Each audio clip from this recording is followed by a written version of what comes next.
ஆனந்த மேகங்கள் முழக்கமிடும் அருங்கொடை நாளிது. ஆனந்த மேகங்கள் முழக்கமிடும் அருங்கொடை நாளிது. அருள்மழை பொழியும் அன்பு கடலாம், அருள்மழை பொழியும் அன்பு கடலாம். அழைக்கும் தேவனில் மகிழ்வோம், அவர் திருப்பெயர் நாளும் புகழ்வோம் புகழ்வோம். ஆனந்த மேகங்கள் முழக்கமிடும் அருங்கொடை நாளிது.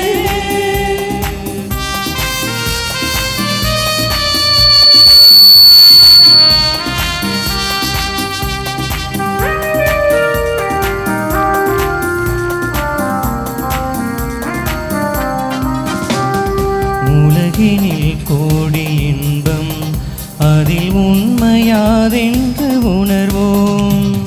உலகினில் கோடி இன்பம், அதில் உண்மையாதென்று உணர்வோம். உருவில்லா இறைவன் பொழியும் நிகரில்லா அன்பினில் மகிழ்வோம். உருவில்லா இறைவன் பொழியும் நிகரில்லா அன்பினில் மகிழ்வோம். தியாக பலியினில் இணைவோம், தினம் தேடும் தேவனில் சரணடைவோம். தியாக பலியினில் இணைவோம், தினம் தேடும் தேவனில் சரணடைவோம். ஆனந்த மேகங்கள் முழக்கமிடும் அருங்கொடை நாளிது.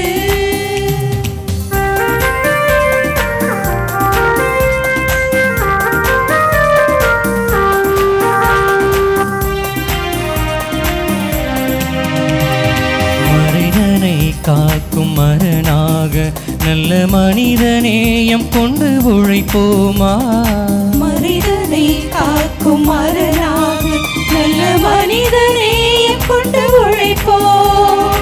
இறையுடன் ஆற்றும் பணியில் நாம் நிறையருள் வாழ்வினை அடைவோம். இறையுடன் ஆற்றும் பணியில் நாம் நிறையருள் வாழ்வினை அடைவோம். தியாக பலியினில் இணைவோம், தினம் தேடும் தேவனில் சரணடைவோம். தந்தை மகன் தூயாவியாரின் பெயராலே ஆமென். நம் ஆண்டவராகிய இயேசு கிறிஸ்துவின் அருளும் கடவுளின் அன்பும் தூயாவியாரின் நட்புறவும் உங்கள் அனைவரோடும் இருப்பதாக. உம் ஆன்மாவோடும் இருப்பதாக.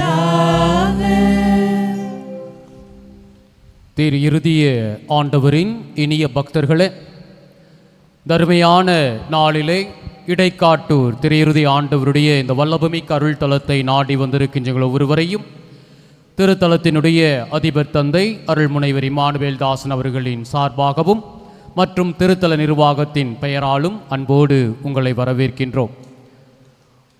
திரு இறுதி ஆண்டவருடைய திருவிழாவை சிறப்பித்துக் கொண்டிருக்கின்ற நாட்களிலே மூன்றாவது நாளாக தாழ்ச்சியின் சிகரம் இயேசுவின் திரு இருதயம் என்கின்ற மைய கருத்தை இன்றைய நாளிலே நாம் தியானிக்கவும் அதன்படி செயல்படுத்தவும் அழைக்கப்பட்டிருக்கிறோம். இன்றைய நாளினுடைய இந்த நவநாள் சிறப்பு திருப்பலியை சிறப்பிக்க வருகை தந்துள்ள பேரருள் தந்தை ஜோசப் செங்கோல் இறை திருவுள்ள சபையை சார்ந்த அருள் பணியாளர் அவர்களை நம்முடைய பங்கு தந்தையின் சார்பாகவும் மற்றும் இன்றைய நாளை சிறப்பித்துக் கொண்டிருக்கின்ற அருளானந்தபுரம் கிராம மக்கள் மற்றும் இறைமக்கள் அனைவரின் சார்பாகவும் அன்போடு வரவேற்கின்றோம். பிரியமானவர்களே, ஆண்டவர் இயேசு நமக்கு ஏராளமான பாடங்களை கற்பித்துக் கொண்டிருக்கிறார். அன்பு செய்ய, மன்னிக்க, பிறரோடு ஒற்றுமையோடு வாழ, சமாதானத்தோடு இருக்க என்ற பல பண்புகளை நாம் இயேசுவின் திரு இதயத்திலிருந்து கற்றுக்கொள்கிறோம். இன்றைய நாளிலே தாழ்ச்சியின் சிகரம் இயேசுவின் திரு இருதயம் என்பதை நாம் தியானித்து, அவர் தாழ்ச்சியாக இருந்து இறைவனுடைய திருவுளத்திற்கு தன்னையே ஒப்பு கொடுத்தது போல நாமும் நம்முடைய வாழ்க்கையிலே இறை திருவுளத்திற்கு நம்மை அர்ப்பணித்தவர்களாய் வாழ இதய ஆண்டவரின் வல்லமையையும் ஆசிரியம் வேண்டி இந்த திருப்பலியிலே நாம் பங்கெடுப்போம். தூய மறை நிகழ்வுகளை கொண்டாட நம்முடைய பாவங்களை நினைத்து மனம் வருந்தி மன்னிப்பு வேண்டுவோம். எல்லாம் வல்ல இறைவனிடமும் சகோதர சகோதரிகளே உங்களிடமும் நான் பாவி என ஏற்றுக்கொள்கிறேன். ஏனெனில் என் சிந்தனையாலும் சொல்லாலும் செயலாலும் கடமைகள் தவறியதாலும் பாவங்கள் பல செய்தேன். என் பாவமே என் பாவமே என் பெரும் பாவமே. ஆகையால் எப்பொழுதும் கன்னியான புனித மரியாவையும் வானதூதர் புனிதர் அனைவரையும் சகோதர சகோதரிகளே உங்களையும் நம் இறைவனாகிய ஆண்டவரிடம் எனக்காக வேண்டிக்கொள்ள மன்றாடுகின்றேன். எல்லாம் வல்ல இறைவன் நம் மீது இரக்கம் வைத்து நம் பாவங்கள் குற்றங்குறையெல்லாம் மன்னித்து நம்மை புனித வாழ்வுக்கு அழைத்துச் செல்வாராக. ஆமென்.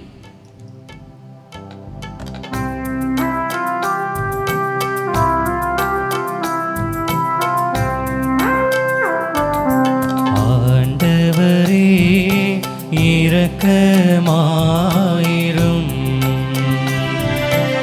ஆண்டவரே இரக்கமாயிரும்.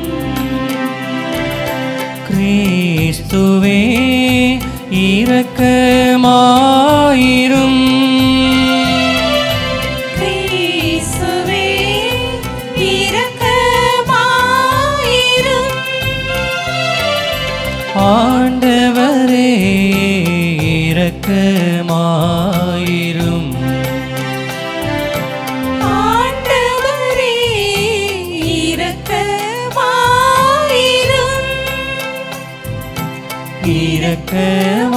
இரக்கமாயிரும்.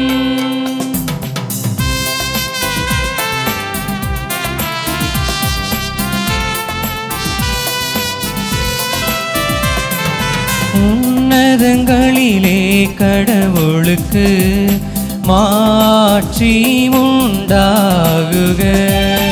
உலகினிலே நல் மனத்தோர்க்கு அமைதி ஆகுக. உம்மை புகழ்கின்றோம், உம்மை வாழ்த்துகின்றோம். உம்மை ஆராதிக்கின்றோம், உம்மை மாட்சிப்படுத்துகின்றோம். உமது மேலான மாட்சியின் பொருட்டு உமக்கு நன்றி கூறுகின்றோம். ஆண்டவராகிய இறைவா, வானுலக அரசரே, எல்லாம் வல்ல தந்தையாகிய இறைவா, ஒரே மகனாய் உதித்த ஆண்டவர் இயேசு கிறிஸ்துவே, ஆண்டவராகிய இறைவா, இறைவனின் செம்மறியே, தந்தையின் திருமகனே, தந்தையின் திருமகனே, உலகின் பாவங்களை போக்குபவரே, எங்கள் மேல் இரக்கமாயிரும். உலகின் பாவங்களை போக்குபவரே, எங்கள் மன்றாட்டை ஏற்றருளும்.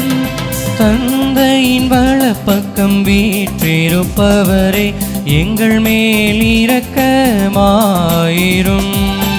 ஏனெனில் இயேசு கிறிஸ்துவே, நீர் ஒருவரே தூயவர், நீர் ஒருவரே ஆண்டவர், நீர் ஒருவரே உன்னதர். தூய ஆவியாரோடு தந்தையாகிய இறைவனின் மாட்சியில் இருப்பவர் நீரே. ஆ ஆ, ஆமென்.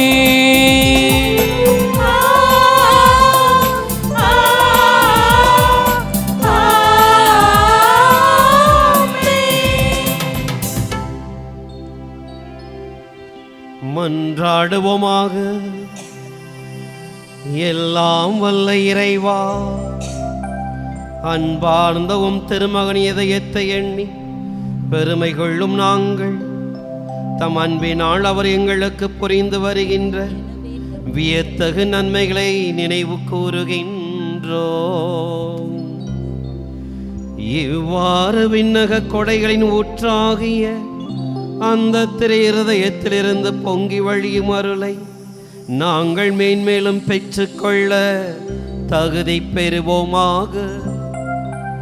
உம்மோடு தூயாவியாரின் ஒன்றைப்பில் இறைவனா என்றென்றும் வாழ்ந்து ஆட்சி செய்கின்ற எங்கள் ஆண்டவரும் உம் திருமகனுமாகிய இயேசு கிறிஸ்து வழியாக உம்மை மன்றாடுகின்றோம்.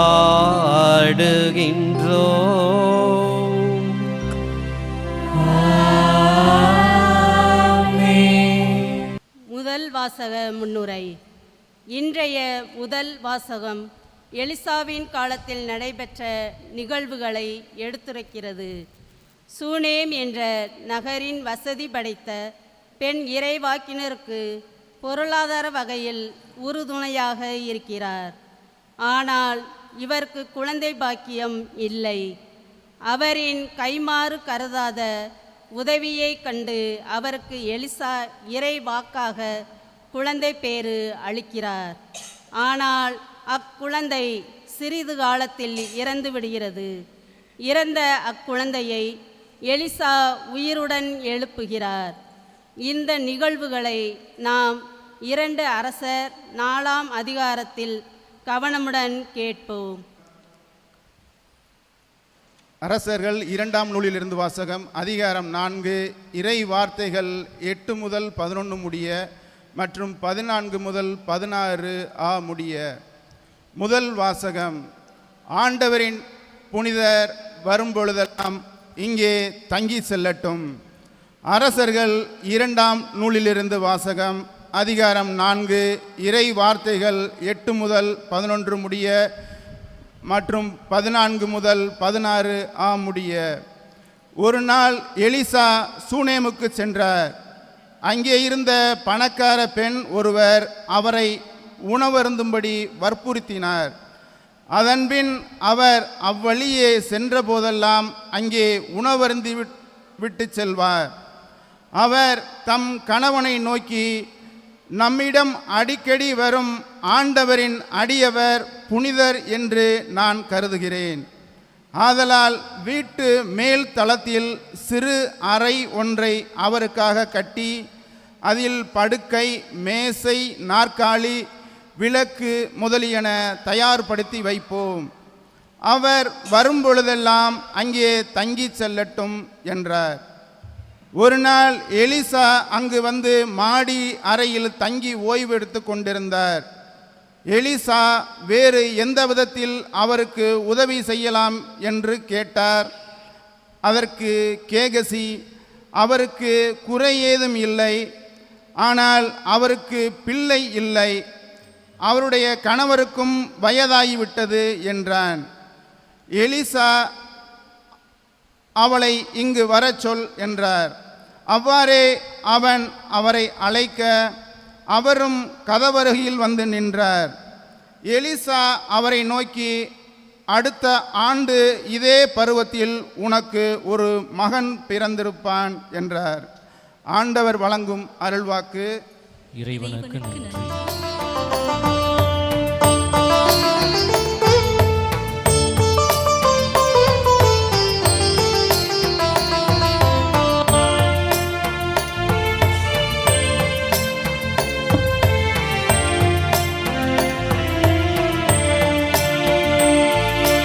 ஆண்டவரை நான் எக்காலமும் மகிழ்ந்து போற்றுவே. அவர் புகழ் என் நாவில் எப்பொழுதும் முடிவின்றி ஒலிக்கும். ஆண்டவரை நான் எக்காலமும் மகிழ்ந்து போற்றுவே.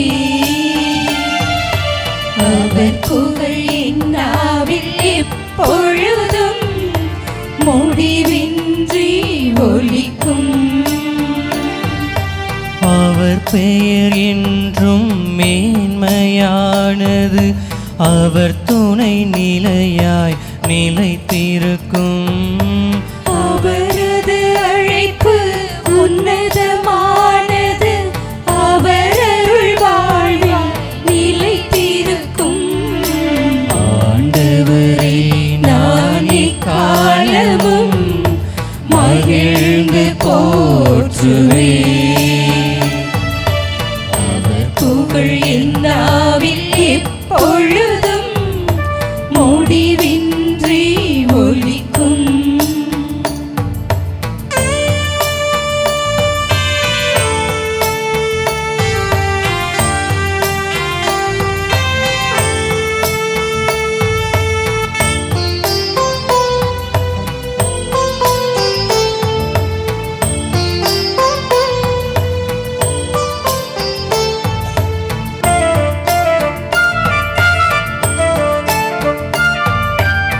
இடுக்கண் நாளில் ஏழையரை காத்திடும் ஆண்டவர் இருக்கின்றார்.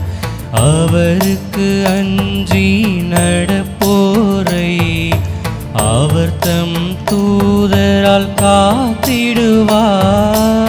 இடுக்கண் நாளில் ஏழையரை காத்திடும் ஆண்டவர் இருக்கின்றார். அவருக்கு அஞ்சி நடப்போரை அவர் தம் தூதரால் காத்திடுவார். ஆண்டவர் எத்துணை இனியவர் என்று சுவைத்து பாருங்கள். அவரிடம் அடைக்கலம் புகுவோர்க்கென்றும் அரணும் கோட்டையும் ஆண்டவரே.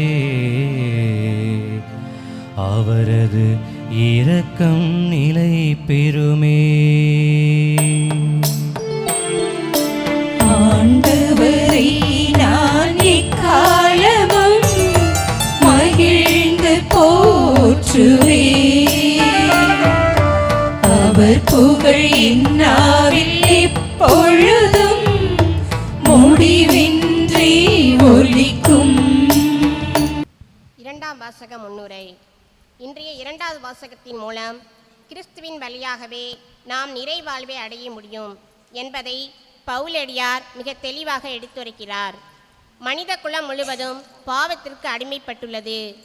எனவே எல்லாருக்குமே மீட்பு தேவை. புதிய வாழ்வு என்பது பழைய வாழ்வை போன்றதல்ல.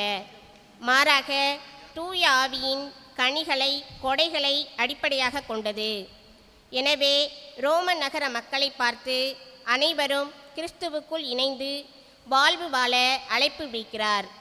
இக்கருத்தை நம் மனதில் பதிவு செய்து கவனமுடன் கேட்போம். இரண்டாம் வாசகம். கிறிஸ்துவோடு நாம் இறந்தோமாயின் அவரோடு வாழ்வோம் என்பதே நாம் கொண்டுள்ள நம்பிக்கை. திருத்தூதர் பவுல் ரோமையருக்கு எழுதிய திருமுகத்திலிருந்து வாசகம். அதிகாரம் 6, இறை திருவசனங்கள் 3 முதல் 4 மற்றும் 8 முதல் 11 வரை. சகோதர சகோதரிகளே, திருமுழுக்கினால் கிறிஸ்து இயேசுவோடு இணைந்திருக்கும் நாம் அனைவரும் அவருடைய சாவிலும் அவரோடு இணைந்திருக்கிறோம் என்பது உங்களுக்கு தெரியாதா? இறந்த கிறிஸ்துவை மாட்சிமிகு தந்தை உயிர்த்தெழச் செய்தார். அவ்வாறு நாமும் புது வாழ்வு பெற்றவர்களாய் வாழும்படி திருமுழுக்கின் வழியாய் அவரோடு அடக்கம் செய்யப்பட்டோம்.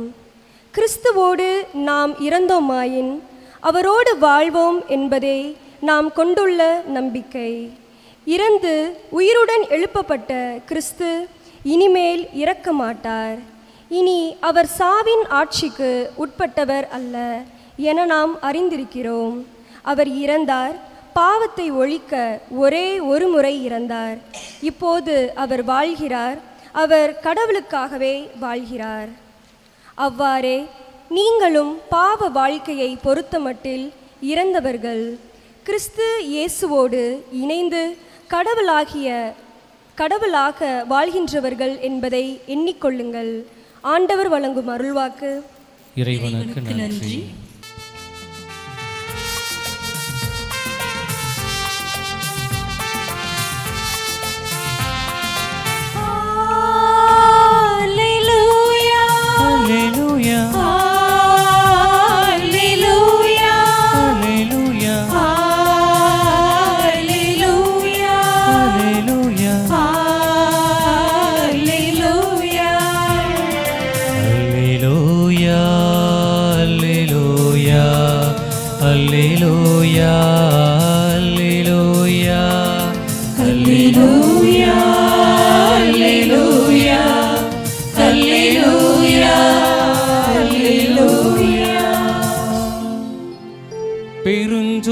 சுமந்து சோர்ந்திருப்பவர்களே,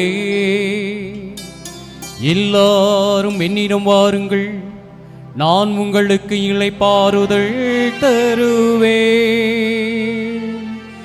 நான் கனிவும் மனத்தாழ்மையும் உடையவன், ஆகவே என் நுகத்தை உங்கள் மேல் ஏற்றுக்கொண்டு என்னிடம் கற்றுக்கொள்ளுங்கள் என்கிறார் ஆண்டவர்.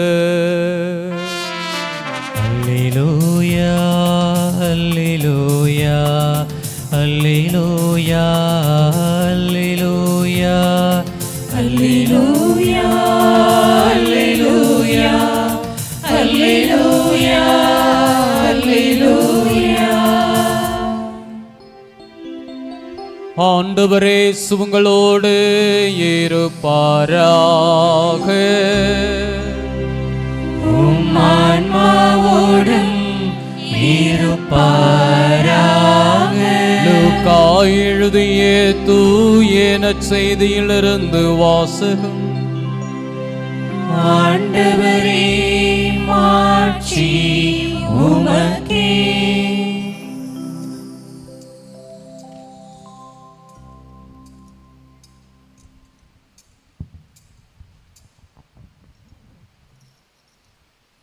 லூக்கா எழுதிய தூய நற்செய்தி பிரிவு 18, வாழ்வு தரும் இறை வார்த்தைகள் 9-14 வரை.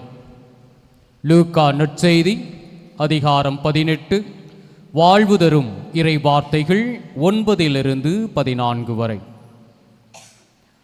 தாங்கள் நேர்மையாளர்கள் என்று நம்பி மற்றவர்களை இகழ்ந்து ஒதுக்கும் சிலரை பார்த்து இயேசு இந்த உவமையை சொன்னார். இருவர் இறைவனிடம் வேண்ட கோவிலுக்கு சென்றனர். ஒருவர் பரிசேயர், மற்றவர் வரி தண்டுபவர்.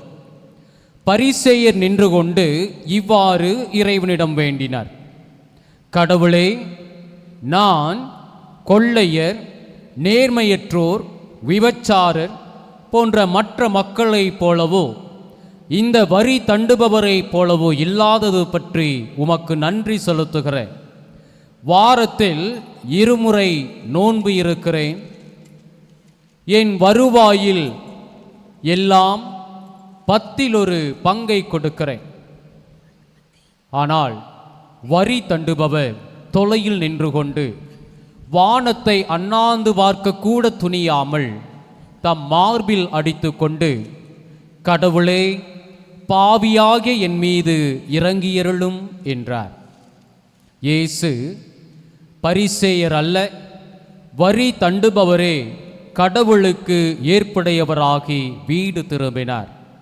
ஏனெனில் தம்மை தாமே உயர்த்துவோர் தாழ்த்தப் பெறுவர், தம்மை தாமே தாழ்த்துவோர் உயர்த்தப் பெறுவர் என நான் உங்களுக்கு சொல்கிறேன் என்றார்.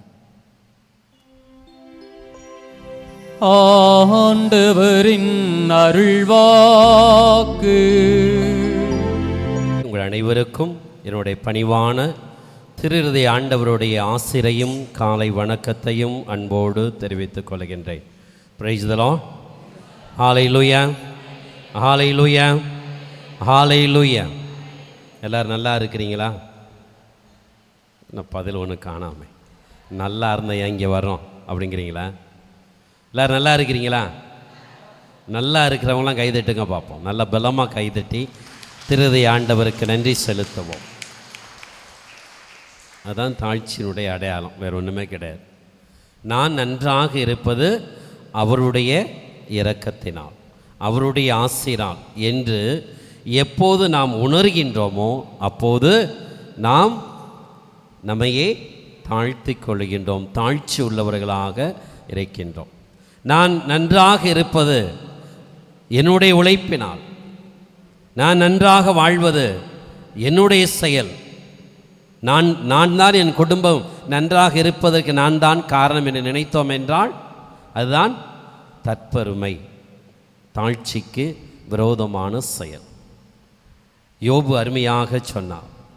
எல்லாம் இழந்து நிற்கின்ற தருணத்திலும் ஆண்டவரை பழித்து உரைக்காமல் யோபு சொன்னான், ஆண்டவர் தந்தார், ஆண்டவர் எடுத்துக்கொண்டார், அவருடைய பெயர் போற்ற பெறுக என்று இழப்பிலும் கடவுளை துதித்த ஒரு மனிதன். காரணம் என்ன? அவனுடைய எண்ணங்கள் என்ன? எனக்கு இருப்பதெல்லாம் என்னுடையது அல்ல.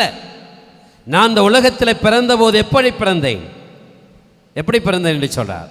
நிர்வாணமாக பிறந்தேன், ஒன்றுமில்லாமல் பிறந்தேன். இப்போது எனக்கு இவ்வளவு இருக்கின்றது. 5000 ஆடுகள், 500 ஏறு மாடுகள், கழுதைகள், நிலங்கள். எத்தனை குழந்தைங்க? யோபுவுக்கு எத்தனை குழந்தைகள் இருந்தது? 10 குழந்தைகள், 7 மகன்கள், 3 மகள்கள். இதெல்லாம் யார் கொடுத்தது? கடவுள் கொடுத்தது. இப்போது எடுத்துக்கொண்டார். நான் பிறப்பதற்கு முன்பாக இதெல்லாம் யாரிடம் இருந்தது? என் கடவுளிடம் இருந்தது. இப்போது யாரிடம் இருக்கின்றது? இப்போதும் அவரிடம்தான் இருக்கின்றது. நான் பிறப்பதற்கு முன்பாக எனக்கு இருந்தது சொத்தெல்லாம் கடவுளிடம் இருந்தது, அவர் எனக்கு கொடுத்தார். இப்போது அதை எடுத்துக்கொண்டார்.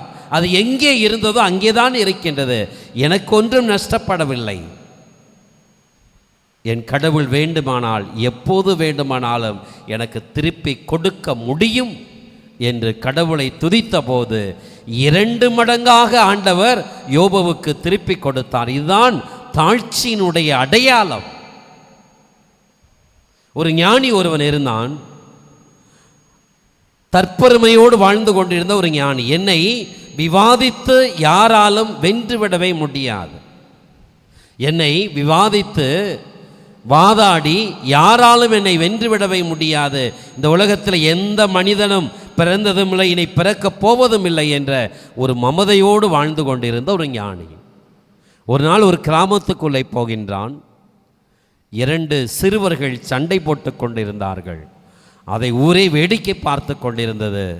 இந்த ஞானி அதை பார்த்து அந்த ஊர் மக்களை எல்லாம் திட்டினார். உங்களுக்கெல்லாம் அறிவு இருக்கா? 2 பொடியங்க சண்டை போட்டு கொண்டு இருக்கின்றார்கள், அதை விலக்கி விடாமல் இப்படி வேடிக்கை பார்த்து கொண்டு இருக்கின்றீர்களே என்று கேட்டான். அப்போது அந்த ஊர் மக்கள் சொன்னார்கள், நாங்கள் எவ்வளவோ முயன்று எங்களால் அவருடைய சண்டையை தீர்த்து வைக்க முடியவில்லை என்று சொன்னார்கள். இந்த பொடியங்களுடைய சண்டையை தீர்த்து வைக்க முடியலையா? என்னையா கேலி கூத்தா இருக்க அப்படின்னு சொல்லிட்டு உள்ளே போனார். டேய் இங்கே வா, உங்கள் சண்டை என்ன? ஒருத்தன் சொன்னான், எப்போது எங்களுடைய இருவருடைய சண்டை இதுதான், எப்போது சூரியன் பூமிக்கு அருகாமையில் இருக்கக்கூடிய நேரம் எது?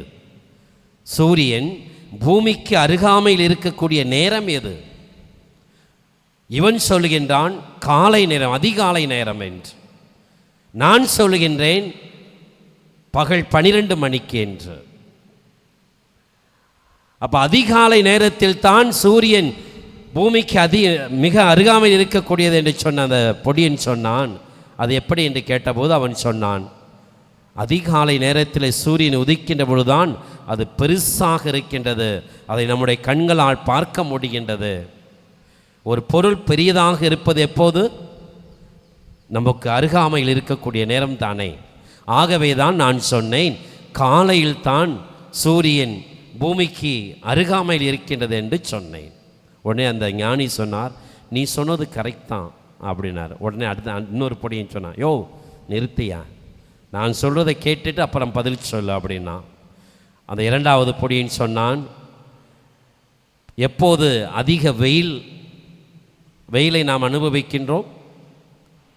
பகல் 12 மணிக்கு தானே. அப்போது ஒரு பொருள் அதிகமாக வெப்பத்தை கொடுக்கின்றது என்றால் அது அருகில் இருந்தால்தான் அதிகமான வெப்பத்தை கொடுக்கும். சூரியன் அதிகமான வெப்பத்தை கொடுப்பது பகல் 12 மணிக்குத்தான், காலையில் அல்ல. ஆகவே நான் சொல்லுகின்றேன் பகல் 12 மணிக்குத்தான் சூரியன் பூமிக்கு அருகாமையில் இருக்கின்றது என்று 2வது பொடியன் சொன்னான். அதை கேட்டுக்கொண்டிருந்த ஞானி, நீ சொல்வதும் சரிதான் என்று சொன்னான். உடனே அவன் கேட்டான், எப்படி 2ம் சரியாக இருக்கும்? ஏதாவது ஒன்று தான் சரியாக இருக்க முடியும், நல்ல தீர்ப்பை சொல்லு, இல்லையினால் உன்னை வெட்டி விடுவோம் என்று 2 பொடியங்களும் அந்த ஞானியை மிரட்டினார்கள். அந்த ஞானி அதை கேட்டு பயந்து அங்கேருந்து ஓடிவிட்டான். அன்புக்குரியவர்களே, தற்பெருமை எனக்கு எல்லாம் தெரியும் என்பதல்ல.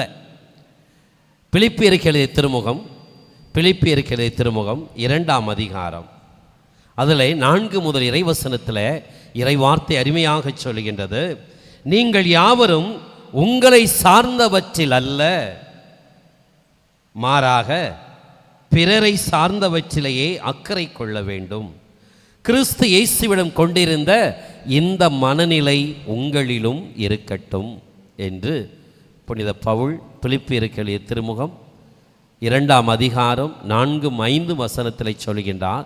நீங்கள் யாவரும் உங்களை சார்ந்தவற்றில் அல்ல, பிறரை சார்ந்தவற்றிலேயே அக்கறை கொள்ள வேண்டும். இயேசு கிறிஸ்துவிடம் இருந்த இந்த மனநிலை உங்களிலும் இருக்கட்டும் என்று சொல்லப்படுது. இயேசு பிறரை பற்றி நாம் பாவிகளாக இருக்கும்போதே நமக்காக பரிந்து பேசி நமக்காக தன் உயிரையே கொடுத்த அன்பு தெய்வம். எனவேதான் அவருடைய இதயம் தாழ்ச்சியின் இருப்பிடம், தாழ்ச்சியின் உறவிடம் என்றெல்லாம் நாம் சொல்லுகின்றோம். அதில் சந்தேகமே கிடையாது. இயேசுனுடைய இதயம் தாழ்ச்சி உள்ள இதயம்தான். இயேசு தாழ்ச்சியானவர் தான். எனவே தான் இந்த உலகத்துக்கு கடந்து வந்ததற்கு காரணமே அவருடைய தாழ்ச்சி தான். அவர் சிலுவையை ஏற்றுக்கொண்டதை தாழ்ச்சியினுடைய அடையாளமாகத்தான். நம்மை மீட்பதற்காக அவர் தன்னையே வெறுமையாக்கினார். அதான் தாழ்ச்சி. அதெல்லாம் நாம் சிந்திக்க வேண்டியது. அந்த இயேசுவை போல இன்றைக்கு நான் வாழ்ந்து கொண்டிருக்கின்றேனா? அதுதான் முக்கியம். திருதை ஆண்டவருடைய திருவிழாவை கொண்டாடுகின்ற பொழுது திருதை ஆண்டவர் எப்படி வாழ்ந்தார் என்பதல்ல முக்கியம். அந்த திருதை ஆண்டவரை போல நான் என்னுடைய குடும்பத்தில் வாழ்ந்து கொண்டிருக்கின்றேனா? என்னுடைய குடும்பத்தில் என் கணவனை மதிக்கின்றேனா? என்னுடைய குடும்பத்தில் என் கணவனுடைய வாழ்வுதான் நல்லது, அவரை பற்றி சிந்திப்பதுதான் சிறந்தது என்று நான் நினைக்கின்றேனா? என்னுடைய குடும்பத்தில் என் மனைவியை பற்றி பெருமையாக நினைப்பது தான் தாழ்ச்சியின் அடையாளம் என்று நான் நினைக்கின்றேனா? இப்படி நாம் குடும்பத்தில் பிறரை பற்றி அக்கறை உள்ளவர்களாக நாம் வாழ்கின்றோமா? அதான் தாழ்ச்சியினுடைய அடையாளம். எப்போது நாம் பிறரை பற்றி அக்கறை உள்ளவர்களாக வாழ்கின்றோமோ அப்போதுதான் நாம் தாழ்ச்சி உள்ளவர்களாக வாழ முடியும் என்பதை ஆண்டவர் இயேசு நமக்கு அருமையாக கற்றுத்தருகின்றார். ஒரு நாள் அன்னை தெரேசாள் தன்னுடைய அனாதை இல்லத்தில் இருக்கக்கூடிய ஆயிரக்கணக்கான குழந்தைகளுக்கு உணவுக்காக ஒவ்வொரு கடையாக ஏறி பிச்சை எடுப்பதற்காக போகின்றார்கள். ஒரு கடையிலை சென்றபோது ஒரு முஸ்லிம் சகோதரன் அவரிடத்தில் என்னுடைய குழந்தைகளுக்கு ஏதாவது கொடுங்கள் என்று கேட்டபோது அந்த மனிதன் காரி துப்புகின்றான் அந்த கரங்களில். அந்த துப்பலை ஏற்றுக்கொண்ட அந்த அன்னை முகமலர்ச்சியோடு புன்சிரித்து கொண்ட அந்த மனிதனை பார்த்து சொன்னார்கள், இது நீங்கள் எனக்கு கொடுத்த பரிசு, அதை நான் ஏற்றுக்கொள்கின்றேன். பசியோடு இருக்கின்ற என்னுடைய பிள்ளைகளுக்கு ஏதாவது கொடுங்கள் என்று தாழ்ச்சியோடு சொன்னபோது அந்த மனிதனுடைய கல்லான இதயம் உருகி போய் அவன் இறங்கி வந்து அன்னையினுடைய காலிலே விழுந்து மன்னிப்பு கேட்டுக்கொண்டு என்ன வேணுமெனாலும் கேளுங்கள் நான் தருகின்றேன் என்று சொல்லி அந்த குழந்தைகளுக்கு தன்னம் இருந்ததெல்லாம் வாரி வழங்கி கொடுத்தானே. எதனால் இது முடிந்தது? அந்த அன்னையினுடைய தாழ்ச்சி. இது எனக்குரியது, இந்த பரிசை நான் முகமலர்ச்சியோடு ஏற்றுக்கொள்கின்றேன், என் பிள்ளைகளுக்கு ஏதாவது கொடுங்கள். பாருங்க, இதான் தாழ்ச்சியினுடைய அடையாளம். தன்னுடைய குழந்தைகளை மையப்படுத்தி தனமிருந்த அந்த அநாத குழந்தைகளை மையப்படுத்தி வாழ்ந்த ஒரு அன்னை, அவர்களுடைய வாழ்வின் மீது அக்கறை கொண்டு வாழ்ந்த ஒரு அன்னைக்குத்தான் தாழ்ச்சியோடு வாழ முடிந்ததை தான் இயேசு சொல்லுகின்றான். பிறரை பற்றியுள்ள அக்கறை தான் தாழ்ச்சியினுடைய அடையாளம். பிறருக்கு செவி சாய்ப்பது, பிறருடைய குரலுக்கு செவி சாய்ப்பது, பிறருடைய கவலைகளுக்கு செவி சாய்ப்பது. குடும்பத்தில் இன்றைக்கு பிள்ளைகள் கேட்கின்ற கேள்விகளுக்கு, அவருடைய அழுகுரலுக்கு, அவருடைய வேதனைக்கு, கணவனுடைய வேதனைக்கு, மனைவியுடைய வேதனைக்கு செவி சாய்க்கின்ற கணவனாக, மனைவியாக, பெற்றோர்களாக நாம் வாழ்ந்து கொண்டிருக்கின்றோமா? இன்றைக்கு எதற்குமே செவி சாய்ப்பதற்கு நம் நேரம் இல்லை. காதல் ரெண்டை மாட்டிக்கிட்டு மனம் போன போக்கில் போய்கொண்டு இருக்கிறோம். ஒரு வீட்டில் அப்பா ஒரு இமெயில் அனுப்பினார் மகனுக்கு, மகனே, நானும் அம்மாவும் இங்கு நலமாக இருக்கின்றோம், நீ அங்கே நலமாக இருக்கின்றாயா? உன் அம்மா உணவு சமைத்து வைத்து 1 மணி நேரம் ஆகிவிட்டது, நானும் அம்மாவும் உனக்காக காத்திருக்கின்றோம், நீ எப்போது மொட்டை மாடியிலிருந்து கீழே இறங்கி வருவாய் என்று அப்பா மகனுக்கு இமெயில் அனுப்புகின்றான். காரணம், அம்மா கத்தி கத்தி பார்த்தாங்க. டேய், சாப்பாடு ரெடி ஆயிடுச்சு, கீழே வாடா கீழே வாடான்னு கத்தி பார்த்தாங்க, கதறி பார்த்தாங்க. அவனுக்கு கேட்கல. காரணம், அவன் 2 காதுலையே ஃபோனை மாட்டி வச்சுக்கிட்டு உட்காந்துருக்கிறான். இன்றைக்கு குடும்பத்தில் இப்படித்தான் நடந்து கொண்டிருக்கின்றது. ஒருவர் மற்றவருடைய குரலுக்கு செவி சாய்க்கின்றோமா, கேட்கின்றோமா? கேட்க முடியாத அளவுக்கு என்னுடைய ஆணவம், என்னுடைய தற்பெருமை தடை செய்கின்றதா?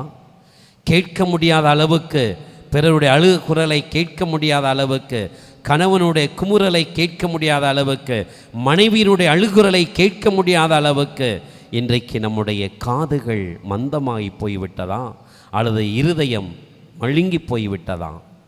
எது நமக்கு தடையாக இருக்கின்றது? பிறருடைய குரலுக்கு, பிறருடைய வேதனைக்கு செவி சாய்க்க முடியாத அளவுக்கு. இன்றைக்கு நாம் இத்தனை பேர் இங்கு வந்திருக்கிறோம் என்றால் நம்முடைய விண்ணப்பத்துக்கு செவி சாய்க்கின்ற ஒரு கடவுள், ஒரு இதயம், ஒரு இரக்கமுள்ள இதயம், ஒரு தாழ்ச்சி உள்ள இதயம் இங்கே இருப்பதனால் தானே. அப்படி என்றால் வந்துவிட்டு ஆசீர்வாதத்தை பெற்று போவது அல்ல, அதை குடும்பத்தில் உள்ளவர்களோடு அந்த ஆசீர்வாதத்தை நாம் பகிர்ந்து கொள்கின்றோமா என்று இன்றைக்கு நாம் சிந்தித்து பார்க்க அழைக்கப்பட்டிருக்கின்றோம். அன்புக்குரியவர்களே, ஆணவம், அகங்காரம், நான் என்ற தற்பெருமைக்கு மருந்தே கிடையாது. இது நோயை உண்டு பண்ணக்கூடிய ஒரு செயல்பாடுகள். நான் என்பது நோயை உண்டு பண்ணக்கூடியது. ஆணவம் நம்முடைய வாழ்க்கையில் பலவிதமான நோய்களை உண்டு பண்ணக்கூடியவை. இதற்கு எங்கேயும் மருந்தே கிடையாது. இதற்கு ஒரே ஒரு மருந்து, தாழ்ச்சி மட்டும்தான். தாழ்ச்சி என்ற புண்ணியத்தை நாம் கற்றுக்கொண்டோம் என்றால் அது நம்முடைய பல தவறான வாழ்வுக்கும் ஒரு அருள் மருந்தாக இருக்கும் என்பதை நாம் இன்றைக்கு கற்றுக்கொள்ள வேண்டும். புனித அம்புரோசியார் இடத்துல ஒரு வாலிபன் வந்து கேட்டான், நாங்கள் விண்ணகம் செல்வதற்கு 3 படிகளை சொல்லுங்கள், 3 கருத்துக்களை சொல்லுங்கள் என்று கேட்டானாம். அப்போது அந்த புனிதர் சொல்லுவார், முதல் படி தாழ்ச்சி. விண்ணகம் செல்வதற்கான முதல் படி தாழ்ச்சி. விண்ணகம் செல்வதற்கான 2வது படி தாழ்ச்சி. விண்ணகம் செல்வதற்கான 3வது படி தாழ்ச்சி. தாழ்ச்சி என்ற அந்த புண்ணியத்தினுடைய வாழ்க்கையில் நீ கற்றுக்கொள், அது உன்னுடைய விண்ணக கதவுகளை திறக்கும் என்று அந்த புனிதர் சொன்னாராம். அன்புக்குரியவர்களே, தாழ்ச்சி நம்முடைய பலவிதமான நோய்களுக்கு அருள் மருந்து. நாம் விண்ணகம் செல்வதற்கான ஒரு அருமையான புண்ணியம் எதுவென்றால் அது தாழ்ச்சி தான். நம்மிடத்தில் தாழ்ச்சி என்ற அந்த பண்பு இருந்ததென்றால் அது விண்ணகத்தையும் திறக்கக்கூடிய ஆற்றலையும் வல்லமையும் பெற்றது என்பதை நாம் மறந்துவிட வேண்டாம். ஒரு ஞானி, ஒரு அரசன் தன்னுடைய மந்திரி சபையை கூட்டி கேட்டான், எனக்கு என் மக்களை சீரோடும் சிறப்போடும் நடத்த வேண்டும், இந்த நாட்டை நான் நல்ல முறையில் ஆட்சி செய்ய வேண்டும், அதற்கு ஏதாவது ஐடியா சொல்லுங்க என்று தன்னுடைய மந்திரிகளெல்லாம் அழைத்து கேட்டான். ஒரு இளம் மந்திரி அந்த அரசரை பார்த்து கேட்டார், அரசே, நீங்கள் அங்கே உயரத்தில் இருந்து கொண்டு கேள்விகளை கேட்டால் நீங்கள் கேட்ட கேள்வி எங்களுக்கும் புரியாது, நாங்கள் பதில் சொன்னாலும் அது உங்களுக்கும் புரியாது, இறங்கி வாருங்கள், இறங்கி வந்து எங்களோடு ஒருவராக நீங்கள் அமர்ந்து இருந்தால் நீங்கள் கேட்கின்ற கேள்வி எங்களுக்கு புரியும், நாங்கள் சொல்லுகின்ற பதில் உங்களுக்கு புரியும் என்று அந்த இளம் மந்திரி சொன்னாராம். உடனே அந்த அரசன் இறங்கி வந்தான். இறங்கி வந்து தன் மந்திரிகள் மத்தியிலே அவனும் அமர்ந்தபோது அந்த இளம் மந்திரி சொன்னாராம், இப்போது கேள்வியை கேளுங்கள் என்று. அப்போது அரசன் சொன்னான், எனக்கு இனி கேள்வியை கேட்க வேண்டிய தேவையே இல்லை, எனக்கு புரிந்து விட்டது. எப்போது நான் இறங்கி வந்தனோ அப்போதே நான் புரிந்து கொண்டேன் என்று அந்த அரசன் சொன்னானாம். இறங்கி செல்வது, பிறருடைய வாழ்விலை இறங்கி செல்கின்ற போதுதான் பிறரை புரிந்து கொள்ள முடியும். அதுதான் தாழ்ச்சியினுடைய அடையாளம். எப்போது ஒரு கணவன் தன் மனைவியுடைய நிலைக்கு இறங்கி செல்கின்றாரோ அப்போது மனைவியை புரிந்து கொள்வார்கள். எப்போது தன் மனைவி கணவனுடைய நிலைக்கு இறங்கி செல்கின்றார்களோ அப்போது கணவனை புரிந்து கொள்கின்றார்கள். அன்புக்குரியவர்களே, புரிதல் தான் தாழ்ச்சி. ஒருவரை புரிந்து கொள்கின்ற பொழுது அங்கே தாழ்ச்சி இருக்கின்றது. குடும்பத்தில் எல்லாரும் தமிழ் தான் பேசுவோம் இல்லையா? ஆனால் எத்தனை தடவை கணவனை பார்த்து, மனைவியை பார்த்து, பிள்ளைகளை பார்த்து, பெற்றோர்களை பார்த்து சொல்லியிருப்போம், நீங்கள் சொல்லுவது புரியலையே, நீங்கள் சொல்லுவது புரியவில்லை என்று எத்தனை தடவை நாம் குடும்பத்தில் சொல்லியிருப்போம். காரணம் என்ன? எங்கே புரிதல் இருக்கும்? இறங்கி செல்கின்ற பொழுது, பிறருடைய நிலைக்கு இறங்கி செல்லும்போது தான் அங்கே புரிதல் இருக்கும். நான் என்ற அகந்தையில் இருப்பவர்களுக்கு புரிதல் இருக்காது. அப்போதுதான் நாம் சொல்லுவோம், நீங்கள் சொன்னது எனக்கு புரியவில்லை என்று. அன்புக்குரியவர்களே, பிறர் சொன்னது புரிய வேண்டுமென்றால், பிறரை பற்றி புரிந்து கொள்ள வேண்டுமென்றால், பிறரை உயர்வாக மதிக்க வேண்டுமென்றால், தாழ்ச்சி என்ற அந்த பண்பு நம்முடைய வாழ்க்கையில் இருக்கின்ற பொழுது மட்டும்தான் பிறரை புரிந்து கொள்ள முடியும்.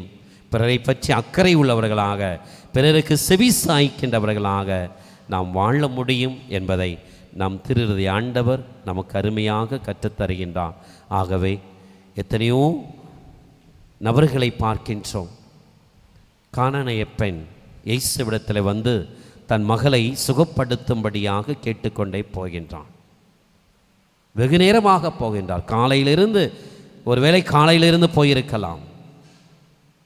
பேதுரு அதை பார்த்து இயேசுவிடத்தில் சொல்ற, இயேசுவே, காலையிலிருந்து அந்த பெண் நம்மை பின்தொடர்ந்து வந்து கொண்டு இருக்கிறார்களே, உமக்கு அக்கறை இல்லையா? அவளுக்கு ஏதாவது செய்யும் என்று பேதுரு கேட்கின்றான். அப்போது இயேசு என்ன சொன்னார்? பிள்ளைகளுக்குரிய உணவை எடுத்து நாய்களுக்கு கொடுப்பது முறை அல்லவா? நான் வந்திருப்பது இஸ்ரேல் மக்கள் மத்தியிலே என்று சொன்னபோது அந்த பெண் என்ன சொன்னான்? ஆண்டவரே, பிள்ளைகளுக்குரிய உணவு எனக்கு தேவையே இல்லை, அது மேசையில் கொட்டி கிடக்கின்றது, அது எனக்கு தேவையே இல்லை. மேசையிலே கொட்டி கிடக்கின்ற அந்த உணவிலிருந்து தவறி கீழே விழுகின்றதே, அது போதும், அதுதான் நாய்களுக்குரியது, அது போதும். என்னுடைய மகளை சுகப்படுத்துவதற்கு கீழே விழுந்து கிடக்கின்றதே, நாய்களுக்குரிய பங்கு, அதை கொடும் என்று தாழ்ச்சியோடு அவள் வேண்டினாள். அவளுடைய ஜெபம் கேட்கப்பட்டது. Price the lord. Hallelujah, hallelujah, ஹல்லேலூயா. லூக்கா நற்செய்தி 19ஆம் அதிகாரத்தில் 1 முதல் 11 வரை உள்ள வசனத்தில் பார்க்கின்றோம். சக்கேயு என்ற ஒரு மனிதனை அன்றைய மக்கள் அவனை பாவி என்று முத்திரை குத்தி வைத்திருந்தார். இவன் பாவி என்று முத்திரை குத்தி வைக்கப்பட்டிருந்தது. அந்த சக்கேயுவுக்காக இயேசு அந்த வழியை சென்று அவனை பார்த்து, சக்கேயுவே, வேகம் இறங்கி வா, இன்றைக்கு நான் உன் வீட்டில் தங்க வேண்டும் என்று அழைத்து செல்கின்றான். இயேசுனுடைய தாழ்ச்சி அங்கே கடந்து வந்தபோது அந்த இடம் முழுவதும், அந்த வீடு முழுவதும் தாழ்ச்சியால் நிரப்பப்பட்டது. அதுவரை எனக்கு ஏதோ இருக்கின்றது என்று உணர்ந்த சக்கேயு இயேசு வந்தபோது, இது ஒன்றே போதும் எனக்கு, இதுதான் என்னுடைய நிலையான சொந்தம், நிலையான சொத்து என்று உணர்ந்து இயேசுவை மையப்படுத்தி, கடவுளை மையப்படுத்தி வாழத் தொடங்கிய போது அவன் சொன்னான், ஆண்டவரே, எனக்கு இருப்பவற்றில் பகுதியை நான் ஏழைகளுக்கு கொடுத்து விடுகின்றேன்.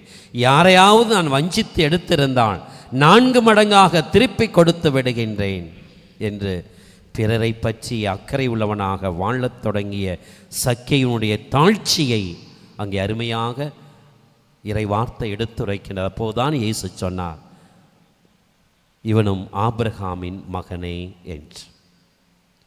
அன்புக்குரியவர்களே, ஆபிரகாமுடைய சந்ததிகள் நாம் என்றால் தாழ்ச்சி உள்ளவர்களாக, இயேசுவை போன்று தாழ்ச்சி உள்ளவர்களாக நம்முடைய குடும்பத்திலே வாழ்ந்து பார்ப்போம். குடும்பத்தை, அப்பேற்பட்ட குடும்பத்தை கடவுள் என்றும் உயர்த்தி கொண்டே இருப்பான். இன்றைக்கு நான் வாசித்து கேட்ட நற்செய்தி பகுதி லூக்கா நற்செய்தி அதிகாரம் 18 இறை வசனங்கள் 9 முதல் 14 வரை. 2 பேர் ஜெபிப்பதற்காக ஆலயத்துக்கு போனார்கள். நம்மை மாறி நம்ம எத்தனையோ பேர் வந்திருக்கிறோம். அப்போது நான் வந்திருப்பதற்காக, ஜெபிப்பதற்காக, திருதய ஆண்டவிடத்தில் ஜெபிப்பதற்காக வந்திருக்கின்றோம். அப்படி 2 பேர் ஜெபிப்பதற்காக ஆலயத்துக்கு போனார்கள் என்று இயேசு சொல்லுகின்றான். ஒருவன் ஆலயத்துக்கு முன்பாக நின்று கொண்டு, பீடத்துக்கு முன்பாக போய் நின்று கொண்டு வானத்தை ஏறெடுத்து பார்த்து ஜெபித்தான். எப்படி ஜெபித்தான்? ஆண்டவரே, உமக்கு நன்றி செலுத்துகின்றேன். அது வரைக்கும் ஓகே தான். அடுத்து என்ன சொன்னான்? நான் வாரத்துக்கு 2 முறை நோன்பு இருக்கின்றேன், ஏழை எளிய மக்களுக்கு தான தர்மம் செய்கின்றேன். அது கூட கொஞ்சம் ஓகே தான். அடுத்து பாருங்க, இந்த பின்னாடி நிற்கிறான் பாரு அயோக்கியன், அவனை மாதிரி நான் இல்லை. பின்னாடி இருப்பவனை போல நான் இல்லை. அந்த ஆயக்காரனை போல என் வாழ்வு இல்லை என்று தன்னையே பெருமைப்படுத்தி கொண்டான். மற்றவனை சிறுமைப்படுத்துவது, தன்னை பெருமைப்படுத்தி கொண்டு மற்றவர்களை சிறுமைப்படுத்துவது தாழ்ச்சிக்கு எதிரான ஒரு செயல் என்பதை இயேசு இங்கே அருமையாக எடுத்துரைக்கின்றான். ஆகவே அவனுடைய ஜெபம் கேட்கப்படவில்லை. மாறாக ஆயக்காரன் எப்படி ஜெபித்தான்? ஏறெடுத்து பார்க்க துணியாமல் தன்னுடைய மார்பிலை அடித்து கொண்டு குனிந்த வண்ணமாக, ஆண்டவரே, நான் பாவி, என் மீது இரங்கும். எவ்வளவு அருமையான ஒரு ஜெபம்! இதான் தாழ்ச்சி நிறைந்த ஒரு ஜெபம் என்று இயேசு சொல்லுகின்றான். இந்த ஜெபம் கேட்கப்பட்டது, கடவுளுடைய இதயத்தை தட்டியது. நம் திருதய ஆண்டவருடைய இதயத்தை, தாழ்ச்சி நிறைந்த அந்த இதயத்தை தட்டுவது திறக்கப்பட வேண்டுமென்றால் தாழ்ச்சியோடு ஜெபிக்க வேண்டும். தாழ்ச்சி நிறைந்த உள்ளத்தோடு நாம் நம்முடைய குடும்பங்களிலே வாழ்வுகின்ற பொழுது அவர் நம்மை உயர்த்துகின்றார். நம்முடைய எல்லா அழுகுறலுக்கும், நம்முடைய எல்லா விண்ணப்பத்துக்கும் செவி சாய்க்கின்ற ஒரு தாழ்ச்சி நிறைந்த இதயத்தை நமக்கு முன்பாக வெளிப்படுத்தி கொண்ட எல்லா நலன்களாலும் எல்லா நன்மைகளாலும் நம்மை நிரப்புகின்ற அந்த அன்பு திருதய ஆண்டவர் இயேசுவினுடைய கரங்களில், அவருடைய திரு இருதயத்தில் நம் குடும்பங்களை, நம் வாழ்வை ஒப்புக்கொடுப்போம். திருதய ஆண்டவர் நம் ஒவ்வொருவரையும் நிறைவாக ஆசீர்வதிப்பாராக. தந்தை, மகன், தூய ஆவியாரின் பெயராலே ஆமென். அப்படியே எழுந்து நிற்போம்.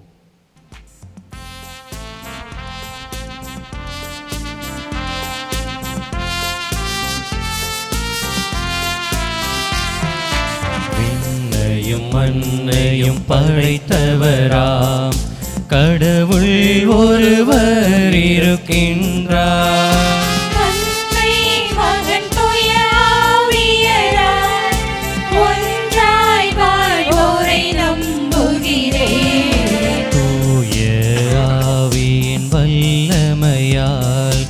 இறை மகன் நமக்காய் மனிதரானார்.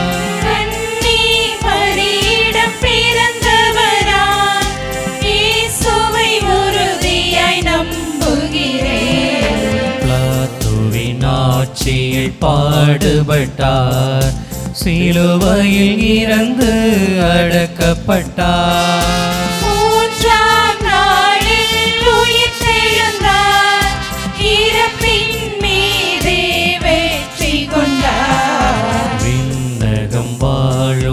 தந்தையிடம் அரியணை கொண்டு இருக்கின்றார். உலகம் முடியும் காலத்திலே நடுவரை திரும்பவும் வந்திடுவார். தூய ஆவியாரை நம்புகிறேன், பாரினில் அவர் துணை வேண்டுகிறேன்.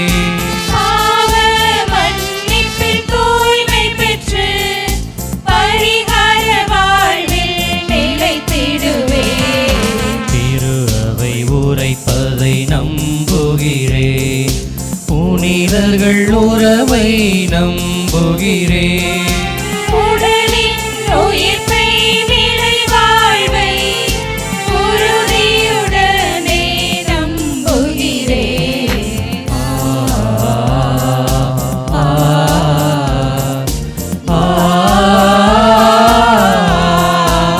ஆமென். பிறர் நலன் மீது அக்கறை கொண்டு வாழுங்கள். ஒருவரை மேன்மை உள்ளவர்களாக மதித்து இயேசு கிறிஸ்துவிடம் இருந்த இந்த மனநிலை உங்களிலும் இருக்கட்டும் என்ற புனித பவுல் அடிகளாருடைய வார்த்தையை பின்பற்றி தாழ்ச்சி உள்ளவர்களாக வாழ அருள் வேண்டி திரு ஆண்டவரிடத்தில் மன்றாடுவோம், ஜெபிப்போம். உலகை படைத்தாலும் இறைவா, திரு அவையில் உள்ள எம் திருத்தந்தை, ஆயர்கள், குருக்கள், துறவரத்தார் மற்றும் இறை ஊழியர்களையும் மதித்து நடக்கவும், அவர்களுக்கு எங்களால் ஆன உதவிகளை செய்வதோடு மட்டுமல்லாமல் அவர்களை அனுதினமும் எங்கள் ஜெபத்திலும் பொருளாதாரத்திலும் தாங்கி அவர்கள் அனைவரோடும் இணைந்து வாழ்ந்திட வேண்டிய வரங்களை பொழிந்திட வேண்டுமென்று இறைவா உம்மை மன்றாடுகின்றோம்.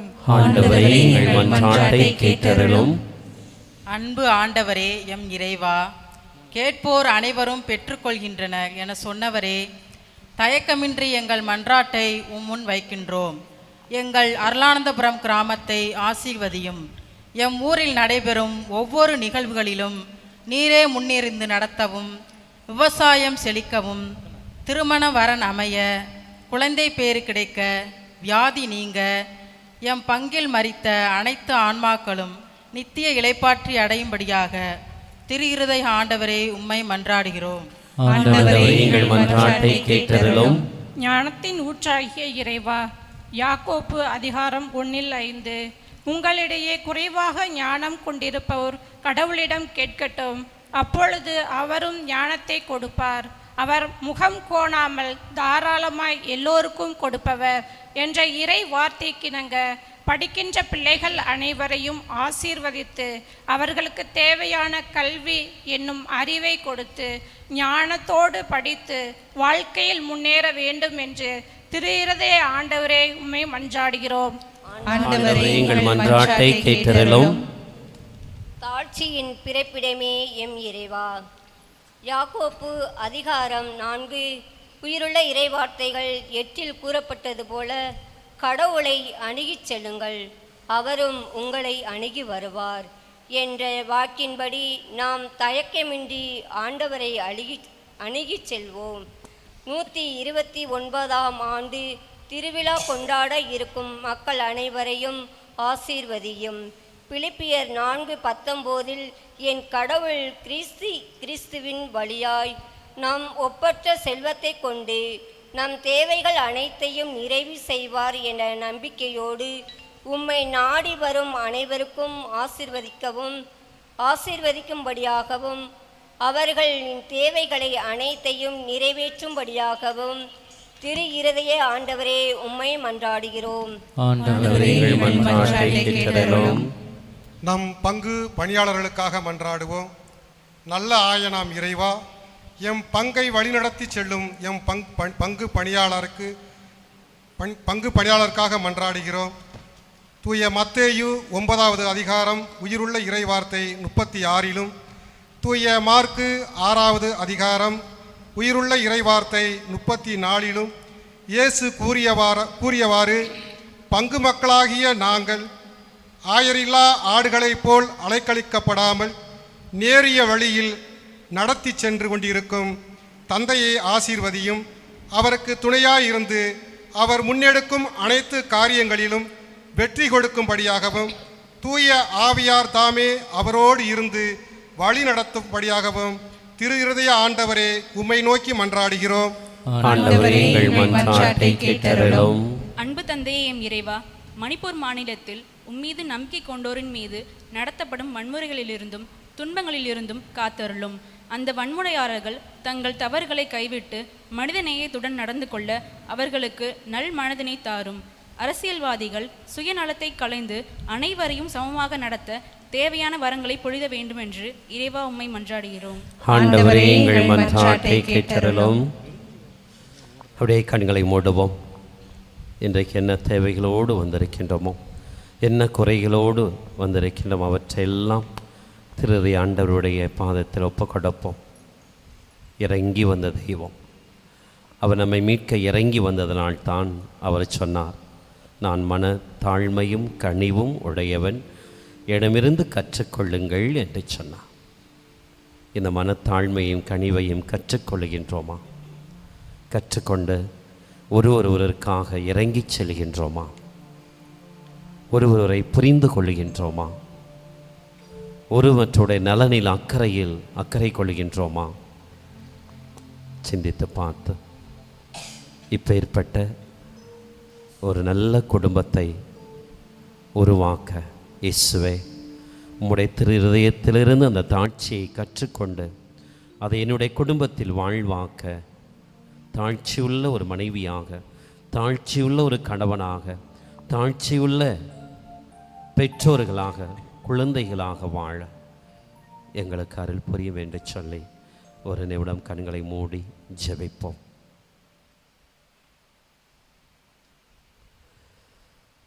தாய் போல தேற்றி, தந்தை போல ஆற்றி, தோள் மீது சுமந்திடும் என் ஏசையா. பாடுவோம். தாய் போல தேற்றி, தந்தை போல ஆற்றி, தோள் மீது சுமந்திடும் என் ஏசையா. உம்மை போல புரிந்து கொள்ள யாரும் இல்லையே, உம்மை போல அரவணைக்க யாரும் இல்லையே, உம்மை போல புரிந்து கொள்ள யாரும் இல்லையே, உம்மை போல அரவணைக்க யாரும் இல்லையே. நீர் போதும் என் வாழ்விலே ஏசையா, நீர் போதும் என் வாழ்வில். அறிக்கையிடுவோம். நீர் போதும் என் எல்லாவரும் ஏசையா, நீர் போதும் என். வீடுமாக நம்பிக்கையோடு இயேசுவே நீர் போதும், நீர் போதும் என் வாழ்விலே ஏசையா, நீர் போதும் என் வாழ்விலே. மலை போல துன்பம் என்னை சூழும் போது அதை பனி போல உருகிட செய்பவரே. மலை போல துன்பம் என்னை சூழும் போது அதை பனி போல உருகிட செய்பவரே. கண்மணி போல என்னை காப்பவரே, உள்ளங்கையில் வரைந்தென்னை நினைப்பவரே. கண்மணி போல என்னை காப்பவரே, உள்ளங்கையில் வரைந்தென்னை நினைப்பவரே. நீர் போதும் என் வாழ்விலே ஏசையா, நீர் போதும் என் வாழ்விலே. எல்லாரும் நம்பிக்கையோடு நீர் போதும். அன்பின் பரலோகப்பிதாவே, இயேசுவே உம்முடைய திருஹிருதய அன்பை, உம்முடைய திருஹிருதயத்தின் தாட்சியை நாடி வந்திருக்கின்ற மக்கள் ஒவ்வொருவரையும் அவருடைய குடும்பங்களையும் உம்முடைய தாட்சியால் நிரப்பி ஆசீர்வதித்து நோய் நொடி இல்லாத ஒரு சுக வாழ்வை நோக்கி இயேசுவே உம் பிள்ளைகளுடைய மன்றாட்டுக்கு செவி சாய்த்து, நீ செவி சாய்க்கின்ற தெய்வம், ஆகவே செவி சாய்த்து அவரை ஆசீர்வதிக்கும்படியா, எல்லா நலன்களாலும் நன்மைகளாலும் நிரப்பி ஆசீர்வதிக்கும்படியா உம்முடைய திருஹிருதய அன்பினால் நம்பிக்கை கொண்டு செபிக்கின்றோம். எங்கள் செபம் கேளும் நல்ல பிதாவே. ஆமென், ஆமென், ஆமென். என் வாழ்விலே. அமருவோம். காணிக்கை பாடல்.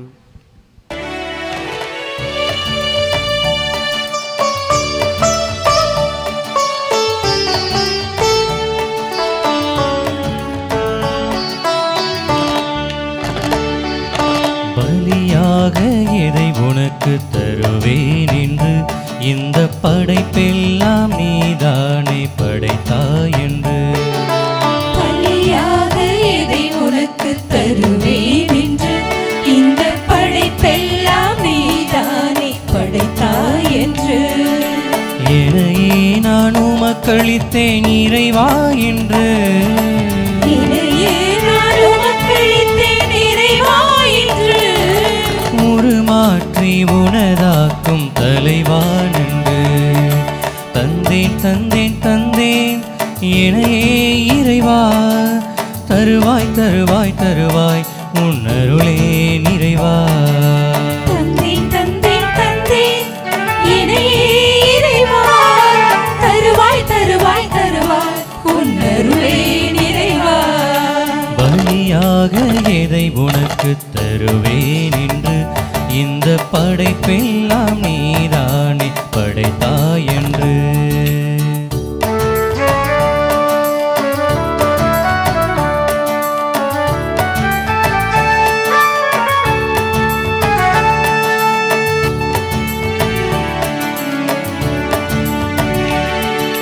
கோதுமை மணியும் திராட்சை கனியும் புதிதாக மாற்றம் பெறுவது போல். கோதுமை மணியும் திராட்சை கனியும் புதிதாக மாற்றம் பெறுவது போல். நொறுங்குண்ட உள்ளத்தை நான் தருகின்றேன். நொறுங்குண்ட உள்ளத்தை நான் தருகின்றேன். நலமாக்கி புதிதாக்க தாழ்பணிகின்றேன். தந்தேன் தந்தேன் தந்தேன் என்னையே இறைவா. தருவாய் தருவாய் தருவாய் உன்னருளே நிறைவா. தந்தேன் தந்தேன் தந்தேன் என்னையே இறைவா. தருவாய் தருவாய் தருவாய் உன்னருளே நிறைவா. பலியாக எதை உனக்கு தருவேன் என்று இந்த படைப்பெல்லாம் நீதானே படைத்தாய் என்று. என்னையே நான் உமக்களித்தேன் இறைவா என்று. என்னையே நான் உமக்களித்தேன் இறைவா என்று. உருமாற்றி உனதாக்கும் தலைவான் என்று.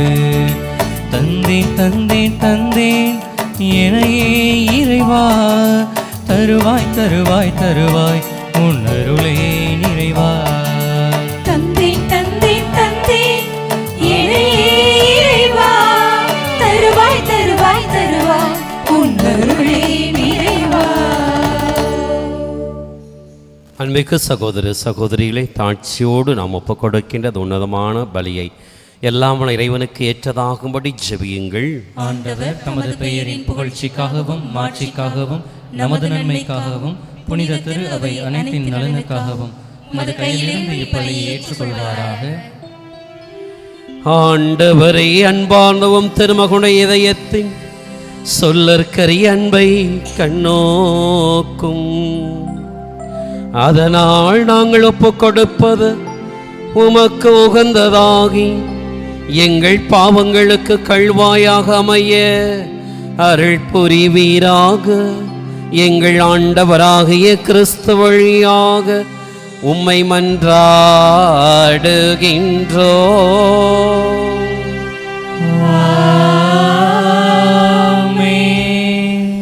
ஆண்டவர் உங்களோடு இருப்பாராக.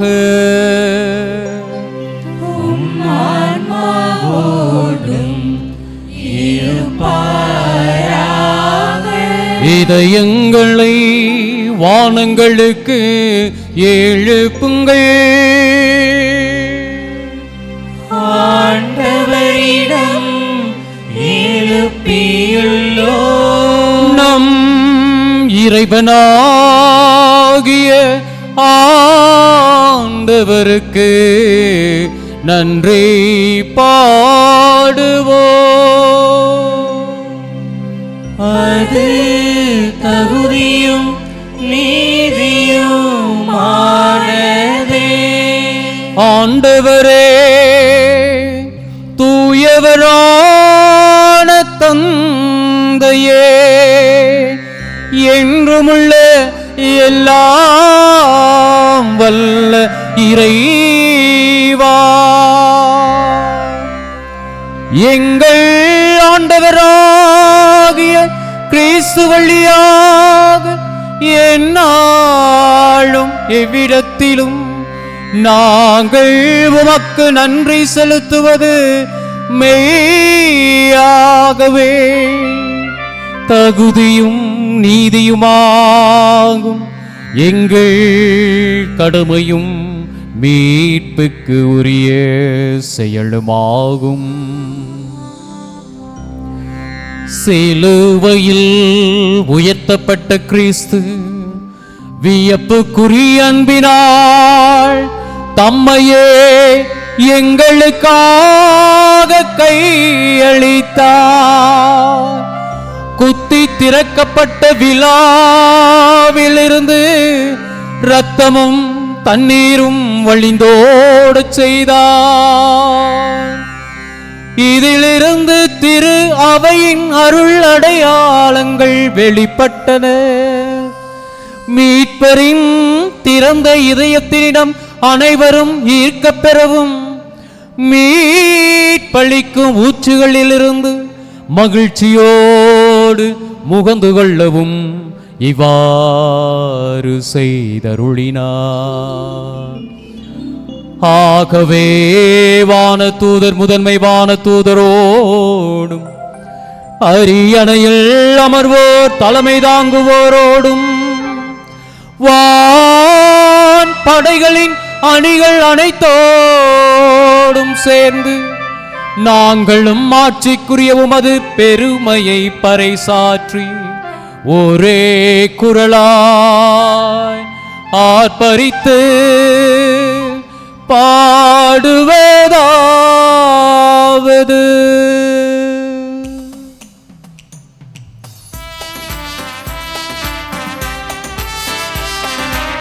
தூயவர் தூயவர் தூயவர் வான் படைகளின் கடவுளாம் ஆண்டவர். உமது மாட்சியால் நிறைந்துள்ளன. உன்னதங்களிலே ஓசன்னா, உன்னதங்களிலே ஓசன்னா.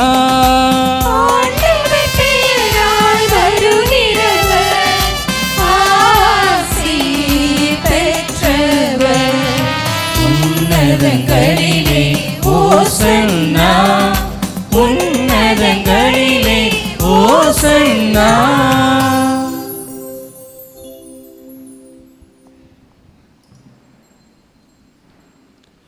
ஆண்டவரே, நீர் மெய்யாகவே தூயவர், தூய்மை அனைத்திற்கும் ஊற்று. ஆகவே உம்முடைய ஆவியை பொழிந்து காணிக்கை தூய்மைப்படுத்த வேண்டுகின்றோம். இவ்வாறு எங்கள் ஆண்டவர் இயேசு கிறிஸ்துவின் உடலும் இரத்தமுமாக எங்களுக்கு இவை மாறுவனவாக.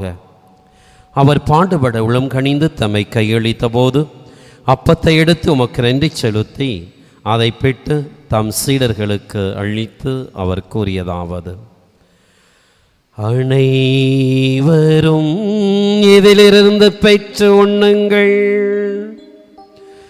ஏனெனில் ஏது உங்களுக்காக கையளிக்கப்படும் என் உடல்.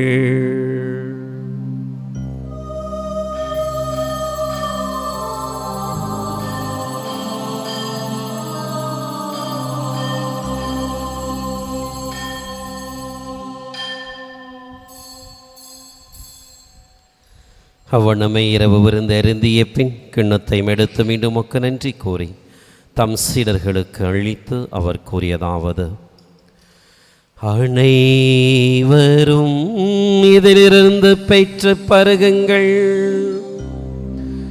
ஏனெனில் ஏது புதிய நிலையான உடன்படிக்கைக்குரிய என் இரத்தத்தின் கிண்ணம், ஏது பாவ மன்னிப்புக்கென்று உங்களுக்காகவும் பலருக்காகவும் சிந்தப்படும் இதை என் நினைவாக செய்யுங்கள்.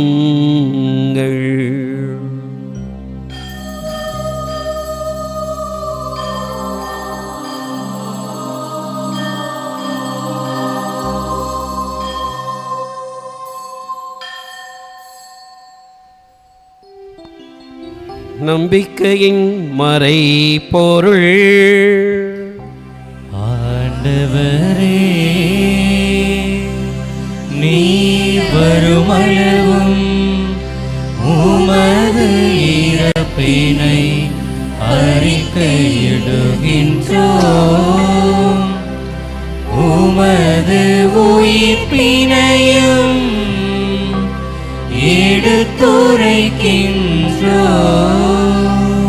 ஆகவே ஆண்டவரே, நாங்கள் கிறிஸ்துவின் இறப்பினையும் உயிர்ப்பினையும் நினைவு கூர்ந்து வாழ்வு தரும் அப்பத்தையும் மீட்பளிக்கும் கிண்ணத்தையும் உமக்கு ஒப்புக் கொடுக்கின்றோம்.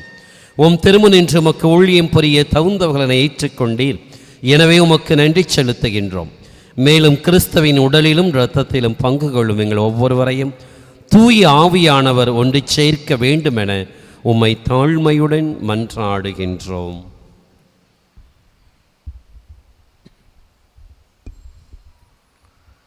ஆண்டவரே, உலகமெங்கும் பரவியிருக்கும் அது திரு அவையை நினைவு கூர்ந்தருளும். எங்கள் திருத்தந்தை பிரான்சிஸ், எங்கள் மறை மாவட்ட பரிபாலக ஆயர் ஸ்டீஃபன், எல்லா திருநிலையினர் ஆகிய அனைவரோடும் உமது திரு அவை அன்பில் நிறைவு பெறச் செய்யும். மேலும் உயிர்த்தெழும் எதிர்நோக்குடன் துயில் கொள்ளும் எங்கள் சகோதரர் சகோதரிகளையும் இறந்தோர் அனைவரையும் இரக்கத்துடன் நினைவுகூர்ந்து உமது திருமுக ஒளியினுள் ஏற்றருளும். எங்கள் அனைவர் மீதும் இரக்கமாயிரும். கனிவுள்ள தந்தையே, திரு ஆண்டவருடைய திருவிழாவை சிறப்பிக்க ஒரு இறை சமூகமாக கூடி வந்திருக்கின்ற உம்முடைய பிள்ளைகள் ஒவ்வொருவரையும் உம்முடைய கரம் ஒப்புக் கொடுக்கிறோம். சிறப்பாக இந்த திருவழிபாட்டை சிறப்பித்துக் கொண்டிருக்கின்ற எம் பங்கு மக்கள், அருளானந்தபுரம் கிராமத்தைச் சேர்ந்த ஒவ்வொரு குடும்பங்களையும் நீர் ஆசிர்வதிக்க வேண்டுமாயும் கரம் ஒப்புக் கொடுக்கிறோம். எங்களுடைய தேவைகளையும் எங்களுடைய அவசியங்களையும் வாழ்க்கையின் எல்லா விதமான தேவைகளையும் அறிந்தவராயிருக்கின்ற நீர் எங்களுக்கு இவை அனைத்தையும் கொடுத்து ஆசிர்வதிக்க வேண்டுமாய் ஜெபிக்கிறோம். மேலும் இந்த திருப்பலி ஒப்புக் கொடுத்து ஜெபித்து கொண்டிருக்கின்ற குடும்பங்கள் அனைத்திற்காகவும் அவர்கள் வேண்டி ஜெபிக்கின்ற எல்லா நலன்களுக்காகவும் நன்மைகளுக்காகவும் பரிந்துரை செய்கிறோம். ஆசிர்வதியும் வழி நடத்தும். கடவுளின் கன்னி தாயான புனித மரியா, அவருடைய கணவரான புனித யோசேப்பு, புனித திரு தூதர்கள், மறை சாட்சியர்கள், எம் மறை மாவட்டத்தின் பாதுகாவலராகிய புனித அருளானந்தர் இத்திருத்தலத்தில் தங்களுடைய நினைவு சின்னங்களோடு மாட்சிமையோடு வீற்றிருக்கும் 40 புனிதர்கள் மற்றும் புனிதையர்கள், இவ்வுலகில் உமக்கு உகந்தவராய் இருந்தோர் ஆகிய புனிதர் அனைவருடனும் நாங்கள் நிலைவாழ்வில் பங்கு கொள்ளும் தகுதி பெற்று உம் திருமகன் இயேசு கிறிஸ்து வழியாக உம்மை புகழ்ந்தேத்து மரமருள உம்மை மன்றாடுகிறோம்.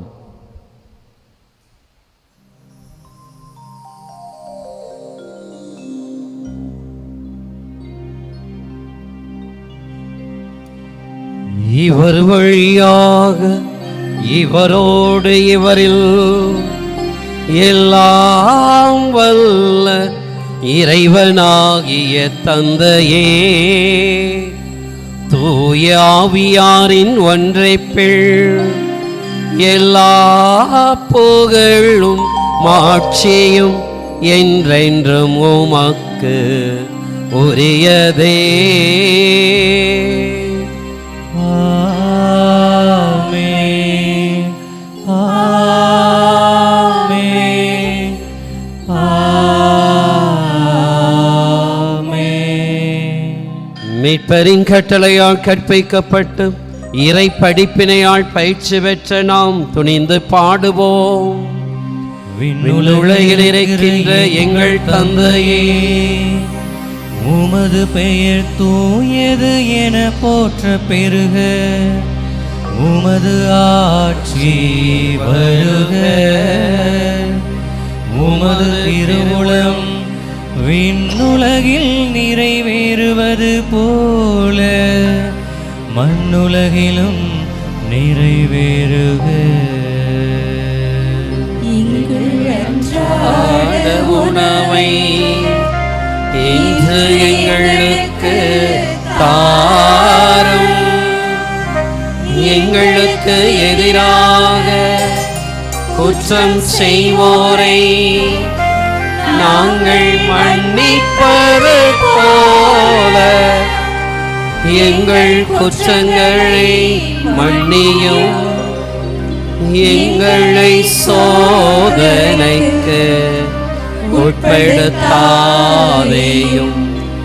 தீமையிலிருந்து எங்களை விடுவித்தருளும்.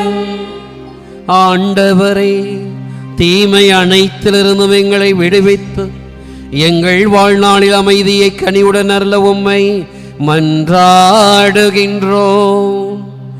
உமது இரக்கத்தின் உதவியால் நாங்கள் பாவத்திலிருந்து எப்போதும் விடுதலை பெற்று யாதொரு கலக்கமும் இன்றி நலமாயிருப்போமாக.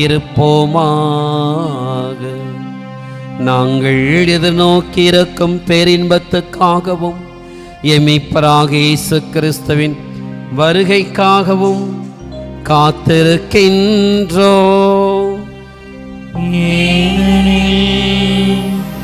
ஆட்சியும் வல்லமையும் மாட்சியும் என்றென்றும் உமதே.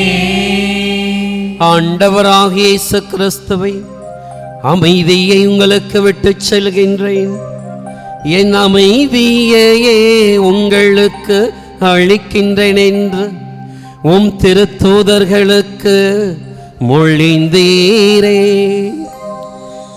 எங்கள் பாவங்கள் குற்றம் குறைகளை பாராமல் உமது திரு அவையின் நம்பிக்கையை கண்ணோக்கி உமது திருவுளத்திற்கு ஏற்ப தாழ்ச்சியும் பொறுமையும் உள்ள மக்களாக வாழ அருள் புரிவீராக. என்றென்று வாழ்ந்து ஆட்சி செய்கின்றவர் நீரே.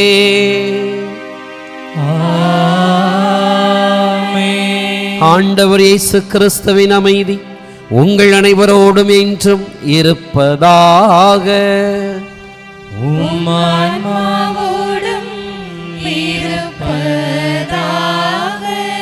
நம் திருதை ஆண்டவர் இயேசு நமக்கு கற்றுத்தந்த தாழ்ச்சி என்ற புண்ணியத்தை ஒருவரோடு பகிர்ந்து கொண்டு அவருடைய ஆசீர்வாதத்தையும் பகிர்ந்து கொள்வோம். சமாதானம்.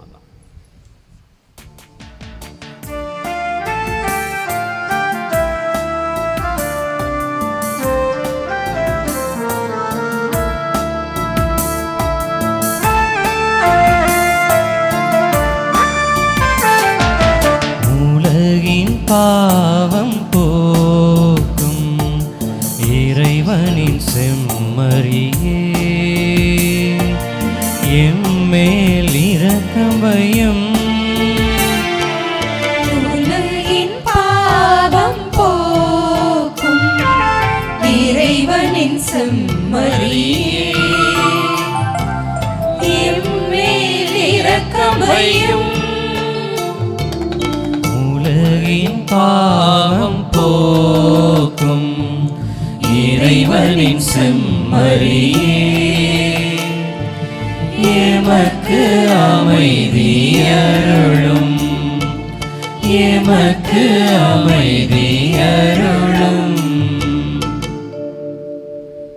இதோ ஆண்டவராக இயேசு கிறிஸ்து நம் திருதை ஆண்டவர் தாழ்ச்சியோடு இறங்கி வந்து தன்னையே நமக்கு வாழ்வு தரும் உணவாக தருகின்றவர். இவரின் விருந்துக்கு அழைக்கப்பட்டிருக்கின்ற நாம் அனைவரும் பேறு பெற்றோர்.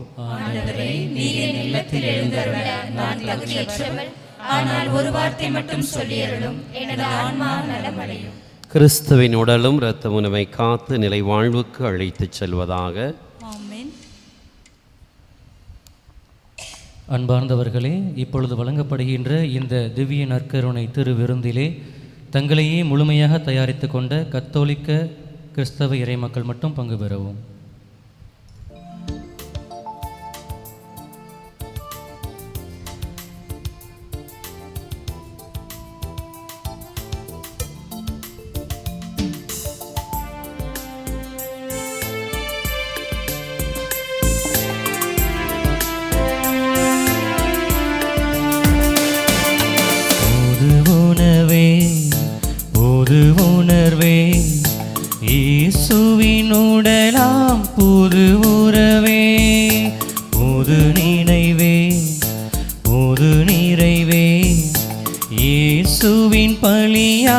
புது நிகழ்வே புது உணவே புது உணவே இயேசுவினோடெல்லாம் புது உறவே புது நினைவே புது நிறைவே இயேசுவின் பழியாம் புது நிகழ்வே உலகின் பாவம் போக்கிடவே உயிரை தந்து காத்திடவே மண்ணுலகம் வந்து சென்ற இறை உணவே மனங்களில் நின்று வாழ வரும் உணவே புது உணவே புது உணர்வே இயேசுவினோடெல்லாம் புது உறவே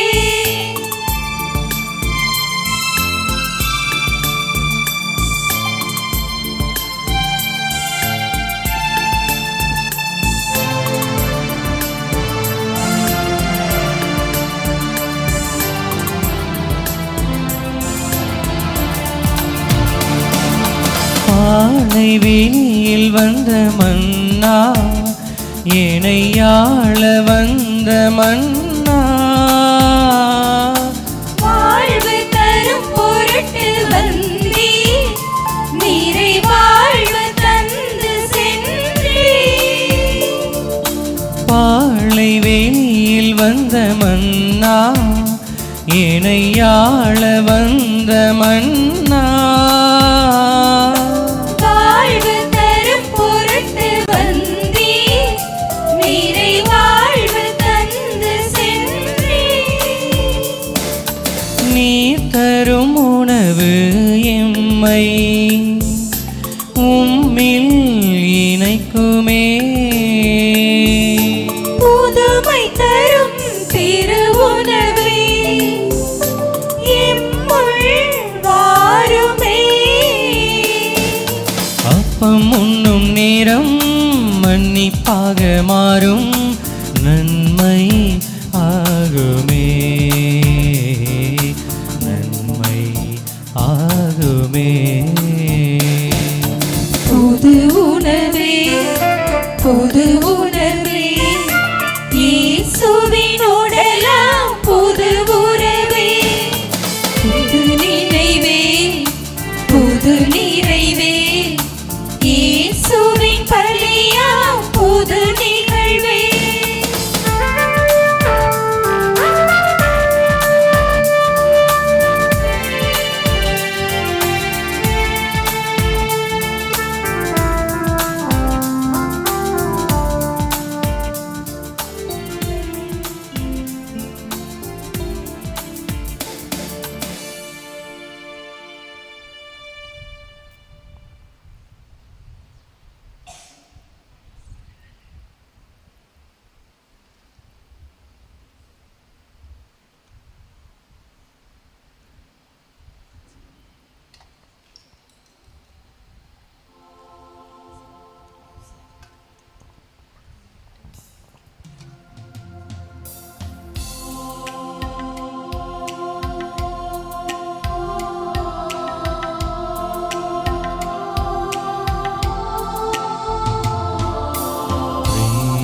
கிறிஸ்துவின் ஆன்மாவே என்னை புனிதமாக்கும்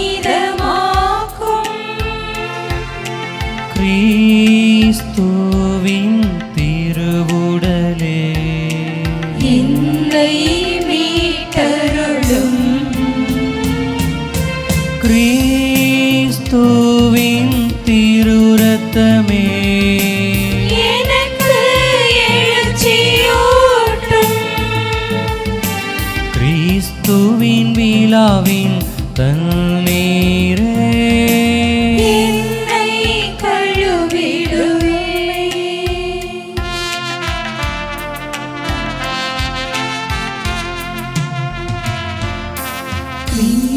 கிறிஸ்துவின் பாடுகளே என்னை தேற்றிடுமே ஓ நல்ல இயேசுவே எனக்கு செவி சாயும்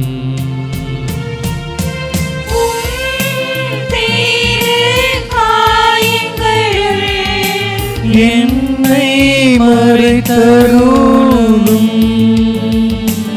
உம்மிடமிருந்து என்னை பிரிய விடாதே.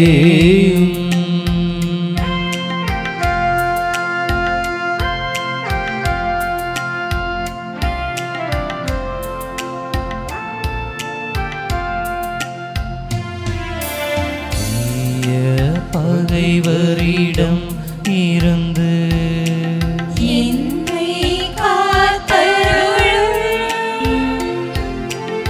எனது இறப்பின் வேளையில் என்னை அழைத்தருளும்.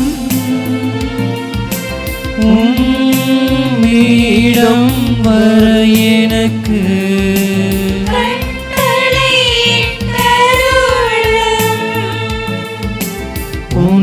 புனிதர்களோடு எக்காலமும் உம்மை புகழச் செய்யும்.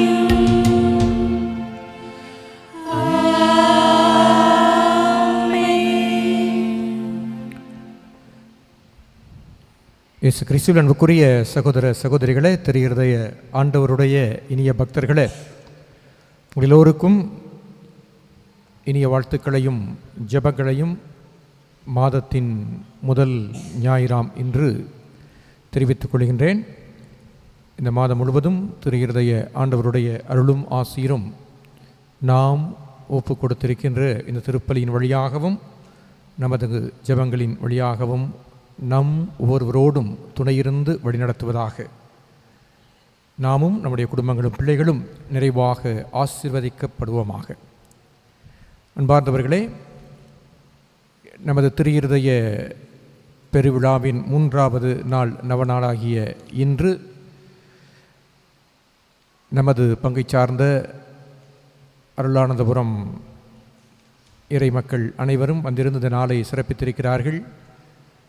அவர்கள் ஒவ்வொருவருக்கும் கிராமத்தினுடைய பொறுப்பாளர்கள், தலைவர் திரு அர்ச்சகர் மற்றும் உள்ளிட்ட அனைத்து பொறுப்பாளர்களுக்கும், அதேபோல மிக சிறப்பாக பாடல் குழுவை வழிநடத்திய பாடல் குழுவினருக்கும், தம்பி பாஸ்டினோடு இணைந்து பாடிய பாடல் குழுவினருக்கும் நெஞ்சார்ந்த நன்றியை திருத்தலத்தின் சார்பிலே தெரிவித்துக் கொள்கிறேன். இன்று நம்முடைய அழைப்பை ஏற்று இங்கு வந்திருந்து ஆண்டவர் இயேசு தாழ்ச்சியின் உருவமாக இருந்தது போல் அவரது இருதயம் தாழ்ச்சியின் அடையாளமாக இருக்கிறது. நாமும் அந்த தாழ்ச்சி என்கின்ற புண்ணியத்தை கைக்கொள்ளுகின்ற பொழுது நமது உறவு, குடும்ப வாழ்வு மேம்படும் என்று மிக அழகாக நமக்கு பல்வேறு உதாரணங்கள், கதைகள், இறை வார்த்தைகளின் மூலம் எடுத்துரைத்த அருள் தந்தை செங்கோல் ஐவிடி அவர்களுக்கு நம்முடைய நெஞ்சார்ந்த நன்றி. தந்தை செங்கோல் நம்ம எல்லோருக்கும் அறிந்தவர், திருத்தலத்திற்கு அடிக்கடி வந்து நமக்கு உதவி செய்கின்றவர். ஐவிடி சபையினுடைய மாகாண தலைவராக கடந்த ஆண்டு வரை இருந்தவர். தற்சமயம் கழுகேர் கடையில் இருக்கக்கூடிய அந்த இல்லத்தின் பொறுப்பாளராக, தலைவராக இருந்து பணியாற்றி வருகின்றார். பல இடங்களிலே நற்செய்தி பணியும் மற்றும் தியான உரைகளின் மூலமாக ஆண்டவருடைய இறை வார்த்தையை எடுத்துரைக்கின்ற பணியும் மேற்கொண்டு வருகிறார். அவருக்கு நம்முடைய நெஞ்சார்ந்த நன்றியை இந்த நாளிலே நாம் தெரிவித்துக் கொள்வோம். தொடர்ந்து அவரது பணி சிறக்க வாழ்த்துவோம். திருப்பலி முடிந்த பிறகு வழக்கமாக சிறிய ஜெபத்தோடு நற்கருணை ஆசிர் இருக்கும். இன்று நற்கருணை எழுந்தேற்றம் செய்யப்படும். நவநாள் ஜெபங்கள் வாசிக்கப்பட்டு நற்கருணை ஆசிரோடு இன்றைய நாளின் நிகழ்வுகள் நிறைவு பெறும். வேறு அதிகமான ஜெபங்கள் இல்லை. நவநாள் ஜெபங்கள் மட்டும் வாசிக்கப்பட்டு நற்கருணை ஆசிரோடு இந்த 3வது நாள் நவநாளானது நிறைவு பெறும். அன்பார்ந்தவர்களே, ஏற்கனவே நாம் அறிந்தது போல நாம் இந்த நாட்களிலே நமது திருத்தலத்தினுடைய பெருவிழாவை கொண்டாடுவதற்காக நவநாட்களை சிறப்பித்து கொண்டிருக்கின்றோம். ஒவ்வொரு நாளும் நமக்கு அருகில் இருக்கக்கூடிய பங்குகளிலிருந்து இறை மக்கள் வந்திருந்து இந்த நவநாளை சிறப்பித்து கொண்டிருக்கின்றார்கள். அவர்கள் அனைவரும் இந்த பங்கோடு ஒரு காலத்திலே இணைந்திருந்தவர்கள், தற்சமயம் தனி பங்குகளாக வளர்ச்சியடைந்து பிரிந்தவர்கள் ஒவ்வொரு நாளும் சிறப்பித்து கொண்டிருக்கின்றார்கள். அதன்படி நாளைய தினம் நவநாளை சிறப்பிக்கின்றவர்கள் மானாமதுரை பங்கை சார்ந்த இறை மக்கள். வருகின்ற 7ஆம் தேதி திருத்தலத்தின் பெருவிழாவானது நடைபெறும். அதற்குரிய அழைப்பிதழ்கள் வெளியே வைக்கப்பட்டிருக்கின்றன. அதேபோல பதாகைகளிலும் நீங்கள் பார்த்து அறிந்து கொள்வீர்கள். காலை 7 மணிக்கும் 11 மணிக்கும் மாலை 6 மணிக்கும் திருப்பலிகளும் நவநாட்களும் நடைபெறும். 11 மணி திருப்பலியானது நமது நிர்வாக ஆயரவர்களாலும், மாலை 6 மணி திருப்பலியானது மேனாள் ஆயரவர்களாலும் நிறைவேற்றப்படும். மாலை திருப்பலி முடிந்த பிறகு தேர்ப்பவனியானது நடைபெறும். 8ஆம் தேதி நற்கருணை பெருவிழாவானது நடைபெறும். நற்கருணை பவனியானது இந்த கோயில் வீதிகளிலே நடைபெறும். எனவே இந்த பெருவிழா நிகழ்வுகளிலே கலந்து கொண்டு திரு இருதய ஆண்டவருடைய அருளையும் ஆசிரியையும் பெற்று செல்ல உங்கள் ஒவ்வொருவரையும் அழைக்கின்றேன். இணைந்து ஜெபிக்கின்ற பொழுது அது ஆண்டவருக்கு மகிமை சேர்ப்பதாக மட்டுமல்ல, நம் ஒவ்வொருவருக்கும் அவருடைய அருளை இரக்கத்தை பெற்றுக்கொள்வதற்கு உரிய வழியாகவும் அமைகின்றது என்பதை உணர்ந்து இந்த திருநிகழ்வுகளே கலந்து கொள்ள உங்கள் ஒவ்வொருவரையும் அன்போடு அழைக்கின்றேன். நம் இதய ஆண்டவர் நம்மையும் நம்முடைய குடும்பங்களையும் பிள்ளைகளையும் நிறைவாக ஆசீர்வதிப்பாராக.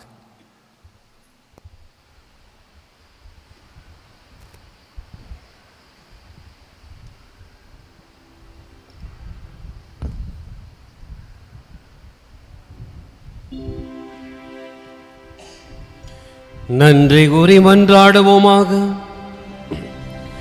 ஆண்டவரே, இந்த அன்பின் அருள் அடையாளம் எங்களை புனித அன்பு தீயால் பற்றி எறிய செய்வதாக.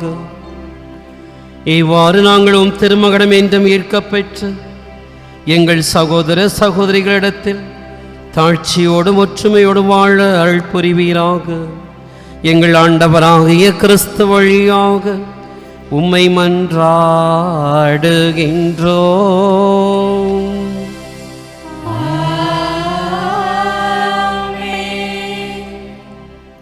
இவ்வாலயத்தின் நினைவு சின்னங்களோடு வீற்றிருக்கும் 40 புனிதர்களே, அனைத்து காவல் தூதர்களே, என்றும் அன்புமயமாக விளங்கும் இயேசுவின் திரு இருதயம் இந்த நவநாளில் பங்கேற்க உங்களுக்கு அனைத்து நன்மைகளும் நிறைவாக வழங்கி உங்களை ஆசீர்வதித்து நடத்துவாராக. தந்தை, மகன், தூய ஆவியாரின் பெயராலே ஆமென்.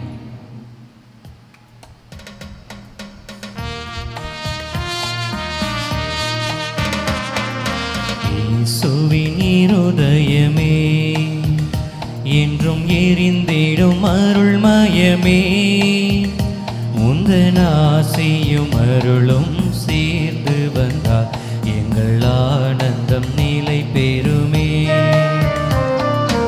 இயேசுவின் இருதயமே, என்றும் எரிந்திடும் அருள்மயமே, உந்தன் ஆசியும் அருளும் சேர்ந்து வந்தால் எங்கள் ஆனந்தம் நிலை பெறுமே.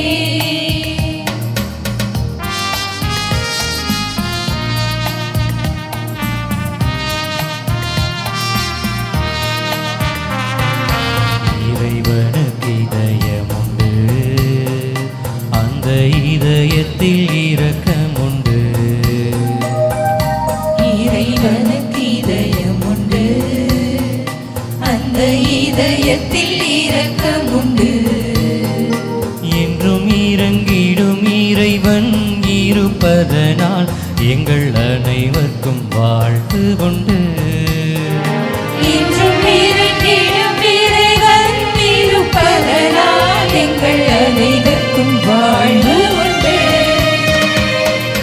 இயேசுவின் இருதயமே, என்றும் எரிந்திடும் அருள்மயமே, உந்தன் ஆசியும் அருளும் சேர்ந்து வந்தால் எங்கள் ஆனந்தம் நிலை பெறுமே. எங்கள் ஆனந்தம் நிலை பெறுமே.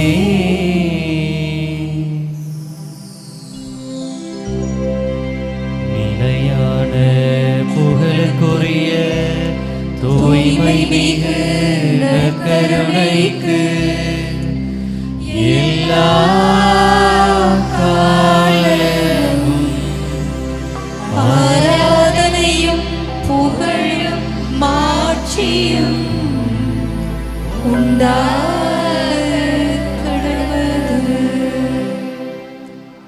தந்தை, மகன், தூய ஆவியாரின் பெயராலே ஆமென். இயேசுவுக்கே புகழ், இயேசுவுக்கே புகழ், இயேசுவுக்கே நன்றி, இயேசுவுக்கே நன்றி. மரியே வாழ்க, மரியே வாழ்க.